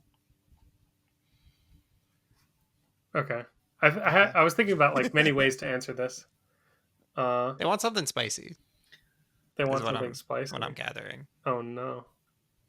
Okay, I'll say 2 things. The first one is another story time. I don't know if people were at the first Worlds in the tent, so anybody who's like joined the game since then may not know about Alan Lau getting 9th place and just smashing his backpack on the ground with like all his cards. That was a nice crack. I remember that moment. vividly. And then also at that tournament, that Hamilton. This is back when you could get legendaries in draft, and he just like had a legendary in his draft. That was pretty lit. More forbidden knowledge of like, yeah, sometimes you can be good and also get lucky. And then another one too is that kind of piggybacking off that second point is that almost every tournament where you do well at, or at least this is what's happened to me, other people can vouch for themselves, there's just like something in the cosmos that's deciding that you're going to do well and that this is like your tournament to succeed. Yeah. You can throw those games, but there are some tournaments where you just like, okay, I'm marked for success. Like I can actually win this tournament, which is not, I don't know if that's like talked about a lot, but some tournaments you can't win. And then some tournaments you just have divine blessing. Yeah. Another way to articulate this is that in general, when your mood is better, you do better. Obviously, I guess not a different way to articulate, a different way to interpret this feeling. If you're not somebody who's superstitious, which honestly, I think that there are sometimes just like you just do well, right? Like you're kind of, like you said, marked by the cosmos. But also in general, like when you have, when you're like feeling the flow, you do well. You actually enter the. Sometimes you miss top 8 and the guy gets disqualified ahead of you, getting you into top 8, and then exactly. You win Worlds. So like sometimes you are just him. Mm-hmm. Like somebody's got to be. Someone's got to be.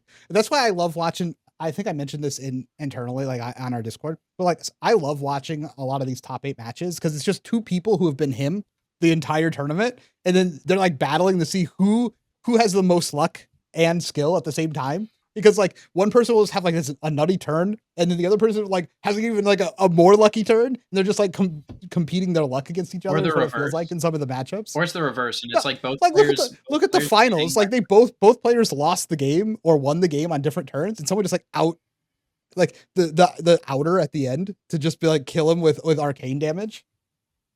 It's like it's insane. It makes the game super entertaining. I feel like maybe you're thinking of a different game, but you said the finals and then you said arcane damage, wasn't it? Gravy Syndra. Yeah, whatever the extra damage, the damage. Yeah, that's how he won. He killed the Dragonfire. Yeah. Spoiler. Oh, I see. Yeah, it's Dragonfire damage. I haven't watched these games, so I was confused. Okay. Oh, it's a crazy finish. Like he completely lost the game, and then he just draws the 2-card combo that wins on the spot. But like the Gravy had lost the game previously and then won it back, and then. Nice. it was like both players, I've won the game this turn. The other was like, no, I've won the game this turn. And then it just kept going. And you're like, that's what happens when the two people in the finals have been him for the whole tournament. Like, this is how the finals should be. Mm-hmm. It was sick. It's also super baller every time someone plays Rabble and then says 4 and then flips over the deck after. The guy did that in the finals like multiple times, like attack 4 and then flips after. Just right every time. Gultic X asks, what are your thoughts on Vincent in the upcoming meta, as well as her new card, Painful Passage? Can she ever be tier 1 deck? I mean, the answer is yeah, she could be tier 1. They could print something that's busted and make her tier 1. One Soul Shackle.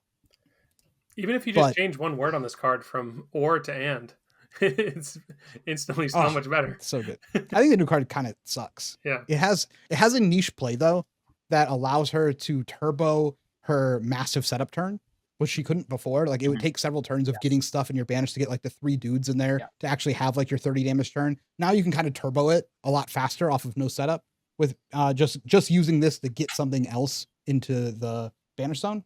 So it has play in those type of matchups that it's relevant to, but for the most part, it's like whatever. I think the problem with the card is that it's just more of the same shit that Vincent's has always had, which is you do this thing. Like this is a non-attack action that does a thing. It does 2 things, but it really only does 1, right? Like it banishes an extra blood deck card from your hand to get some cards worth of effect, which just means it's another non-attack that she has to play that only does what it says sometimes. Like, I imagine her hero ability is a bit of an issue with the card too, right? Because like you started the turn by banishing a blood debt, and now it's like it only does something. That's all I had. 2 guys, yeah. It'd be nicer if her ability was modular or like optional. Yeah. Yep. Or if the card like didn't have to banish to get the effect. Mm-hmm. True. It's kind of tough. Rinzo asks, are there any contenders for LL except for Chain? Yes. There are plenty of contenders for LL. Every deck is a contender, bro. Ira's good. Zen is good. Starvo's good. Starvo's good. Viserai just won a Battle Harden. Yeah. I will say this. If you want to play Chain, I have put out 2 episodes now of Chain Masterclass on the Metafy. These masterclasses are essentially one half is a seminar over a topic about RuneGate Chain. The first one being Risk Dial Theory, which I haven't heard a lot of people talk about, the true skill that takes playing Chain. And then episode 2 is about proper equipment usage, which I cover all of the equipment that RuneGate Chain should be running, and then how to use them, some of them very specific into matchups as well. And then the second half is I actually am doing a VOD review for someone that I'm coaching. Each of these videos has been put out onto our Metafy. So if you're interested in learning these 4 worlds or for the calling, this is in my opinion, a worlds level type of training course. If you want to learn Chain. But other than that, I think there are a lot of LL heroes that are viable. Like Dio is viable and no one plays it. I don't know. It's weird. I think the tournament data is a little suspect. Agreed. I think people are playing Dio, just not at the 2 events we've had so far. Yep. Kraft asks, would you prefer a Shadow Warrior and Shadow Illusionist, or a Light Runeblade and a Light Brute? When he says "and," does that mean that they come as package deals? That's what it looks like to me. Yeah, you got to, man. I choose Shadow. Always Shadow. I choose Shadow like, every time. You had me at Shadow, but you lost me at Warrior. Oh, you lost me at Illusionist, dude. Get Illusionist out of the game. You kept me at Warrior and you kept me at Illusionist. Because I had Shadow in front of it. Yep. Cody gets it. I feel like, it was Light, Runeblade, and Brute. I don't get how the light cards would synergize with either of those classes. I guarantee you they could make a Runeblade that makes some sense with a bunch of new cards, but I think the existing light pool just kind of like only makes sense with other light cards anyway. So like, because like the good light cards are like Soul Shield and Cataclysm, and I don't know, it's like it.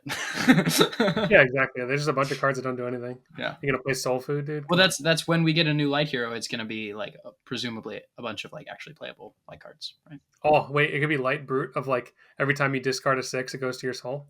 Imagine. Mm-hmm. Dude, that would be hot. Wow. And then the Runeblade is like banish cards from your soul to do arcane damage, and then play them for free. Of course, blood debt. Yeah. Whatever. Maybe this will be a new set. We're going to get Shadow and Light. I mean, it's coming up on 2026, right? When we're supposed to get Monarch 3. Yep. Yep. Its next set, I think, is 2026 release. Todd H asks, what are your thoughts on the meta impact of heroes like Enigma and Gravy Bones on classes like Guardian and other heroes? Is this healthy? Are board state heroes too powerful? Or is there not enough viable counterplay to their strategies? I think board state heroes that don't allow your opponent to make their own decisions are a problem. Chum. I'm talking about Chum. Without Chum, it's like okay, because like you have agency to like ignore them when it's inefficient to attack the heroes. They're the allies. Yeah, But I think. I don't know. Yeah, when the boards, basically every board state deck has just had one or two problematic cards that Yep. negate their entire supposed downside. Yeah. So if they just didn't Like print Mirror those, Guy. if they didn't print those cards in the next board state hero they come up with, I think we'd be fine. I agree. Yeah, having like Mirror Guy and Arclight's end. Chum and Arclight. Yeah. Mirror Guy, Chromai. I will take a different angle. Board state decks are incredibly important to the way the game functions. You do not want Guardian to be the best deck in the game. The game is terrible every time Guardian has been too good, and you need these to keep Guardian in check. I agree completely. But Wait, I think they keep it do in you, check though? without having the cringe aspects of like those 1 to 2 cards. Like I think you should have those decks exist, but they shouldn't have those like 1 or 2 cards because that's not how they beat Guardian anyway. Yeah, I think It's in awesome. general the problem is that the way that the board state heroes normally end up looking is you just like can't lose to like half the decks in the game, and then you like play the game into the other half, which is that design is not interesting. I think if they bring them a little bit more towards the middle, which I think Gravy is trying to do, right? Where like Gravy can get legitimately like fatigued by some Guardians, like there are downsides. I think where it's more like the aggro matchups are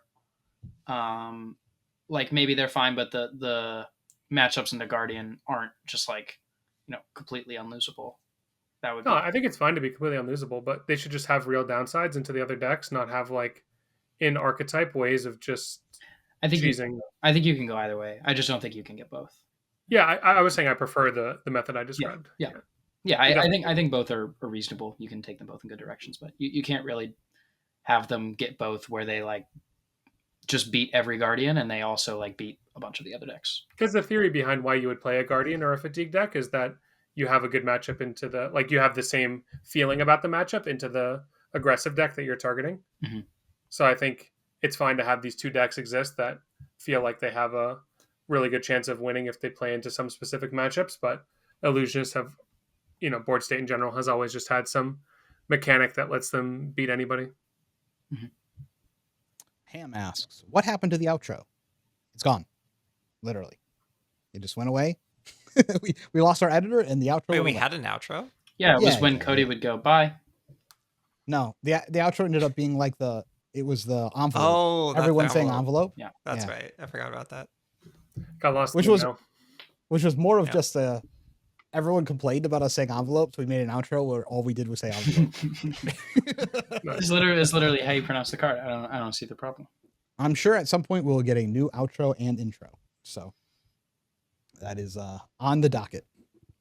Wardo77 asks, is there a single card that needs a reprint more than Tunic right now? Still too high for a universal staple? CNC. CNC's CNC also came to mind. CNC's prices are, I think, more ridiculous than Tunic's, just because you have to buy them individually. And so if it's like $70 or whatever for a CNC, it's like $200 for a place. I haven't looked up Tunic prices in forever, so I don't know also if they are ridiculous or not. Also, in terms of an investment, I think having a single generic legendary equipment because the thing is, like, Tunic's like cheaper than some of the other generic legendaries. The only reason it could need a reprint is because it's old. I think generic equipment being expensive is fine, especially when it's legendary, because it's protected, at least for the most part, by the reprint policy. And it feels like they're more interested in letting them retain their value, which I also think is fine long term. I think the problem is cards like CNC, where like people kind of like it feels like eventually the card will be much cheaper, but people are still kind of forced to invest at this high number it's at right now. So I would say CNC is the card that I think needs the reprint the most. No, I actually prices people out. Like, yeah, you can go ahead. Yeah, I was gonna say I think you can reprint both. It's not. Agree. Yeah. not I have no problem just like reprinting them both. Like let people have the cards so they can play the tournaments. Mhm. Yeah, that's all I have to say. Excellent. Maybe Shelter from the Storm. Yeah, that's another good answer. I don't know what it's at now, but the last time I knew the price, it was Shelter definitely needs a reprint. quite high. Yeah. It needed to not be print as majestic to begin with, but you know, Yep. they got to make money. So, Scary Super Cringe asks, any thoughts on the top 8 lists from last weekend? No. I think Justin's deck was interesting. I liked a lot about it. His limited red pool made sense. Yeah. All the people who were saying ban red swell, Justin said, Yeah. I'll take you up on that. He banned it from his own deck. Yeah. Agreed. Yeah, I looked over Gordon's Verdance deck. It was pretty close to actually where I'm at right now. There's a few differences, but his deck is built really well. I think his ratios make a lot of sense, and I really like the way it's constructed.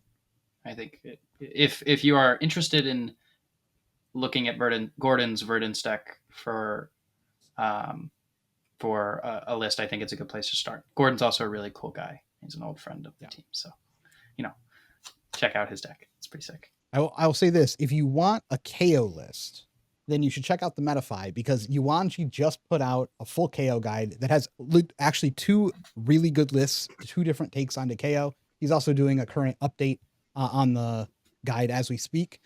So if you're looking to play KO at your ProQuest, I would take a look at the Yuanji guide. And Yuanji and I have been discussing that deck a lot too, so there's definitely some idea osmosis. You got some residual bagel in your Yuanji? Sure. And that'll be in the link below. King of Mice asks, was Annals of what? Sutcliffe? Sutcliffe? Sutcliffe? Oh, is that the word you struck? Keep going. What? No, you're good. You're good. Sutcliffe? Annals of No, Sutcliffe. he killed it. 100% success. You nailed it, bro. I don't want to have to say it. Did you In the list of Florian in top 8, just a meme with extra sideboard space or a legitimate strategy. No, it's a legit strat. Like, was that the offhand? yeah, it's the one where you. That's you the- It's not an offhand, right? It's It's the whole hand. Yeah. Sorry, Yeah. it's the book. It's the book. you read with Yeah. 2 hands. The book. yeah. What Yeah. it says if you it's It's the new stack. what does it say weapon, right? exactly? It's It's stacking. If you have to like pitch a if you pitch a non-attack and an attack, I think you draw a card and make a ring chant. Yes. Is that right? it's 3 resources to just make a rune chant though. Yes. Oh, it's completely terrible, but it's uninteractive. It's an uninteractive way of making a rune chant and like filtering your hand. So Right. like when you're doing the game plan into some decks of just I'm going to stack a billion rune chants. 3 resources, draw a card. If an attack action and a non-attack action were pitched this way, you make a rune chant. Yeah. Mhm. So it's basically you're spending 1 card to make a rune chant. Which is playable with your hero ability on. Yeah. Uninteractively on like Scepter 2, which is kind of interesting. Smoothie asks, how real do you think RKO is post Florian? I'm hearing grumblings of him being the real threat of this set. He He's might the be the best deck. best. It's like not close, man. Like, come on. Once Florian's Nah, gone, you guys. When Florian's gone, Mario's gonna dominate, and nothing else is gonna be close. And wait, but RKO's like the broken mid-range deck. Can't you deal with Mario? Probably. I don't There's think so many mid range is block wars. typically very Like good. you do, unironically, you probably actually could be okay. Depends on how much prevention you got. Infinite. No, That I actually is think insane against RKO Mario. is Can't pretty beat it. decent post Florian. Yeah, Dan, have you ever played? You play Codex of Frailty, and they play Steel Victory, and they take your Ponder. Not yet, but I'm aware of this. It's hot, man. This option. That's pretty sick. Yeah. Steel Victory's nice. Has a lot of That good card's kind of cards. crazy. Yep. You heard it here first. RKO best deck. Okay, goodbye, everybody. It's so long. No one else can say anything.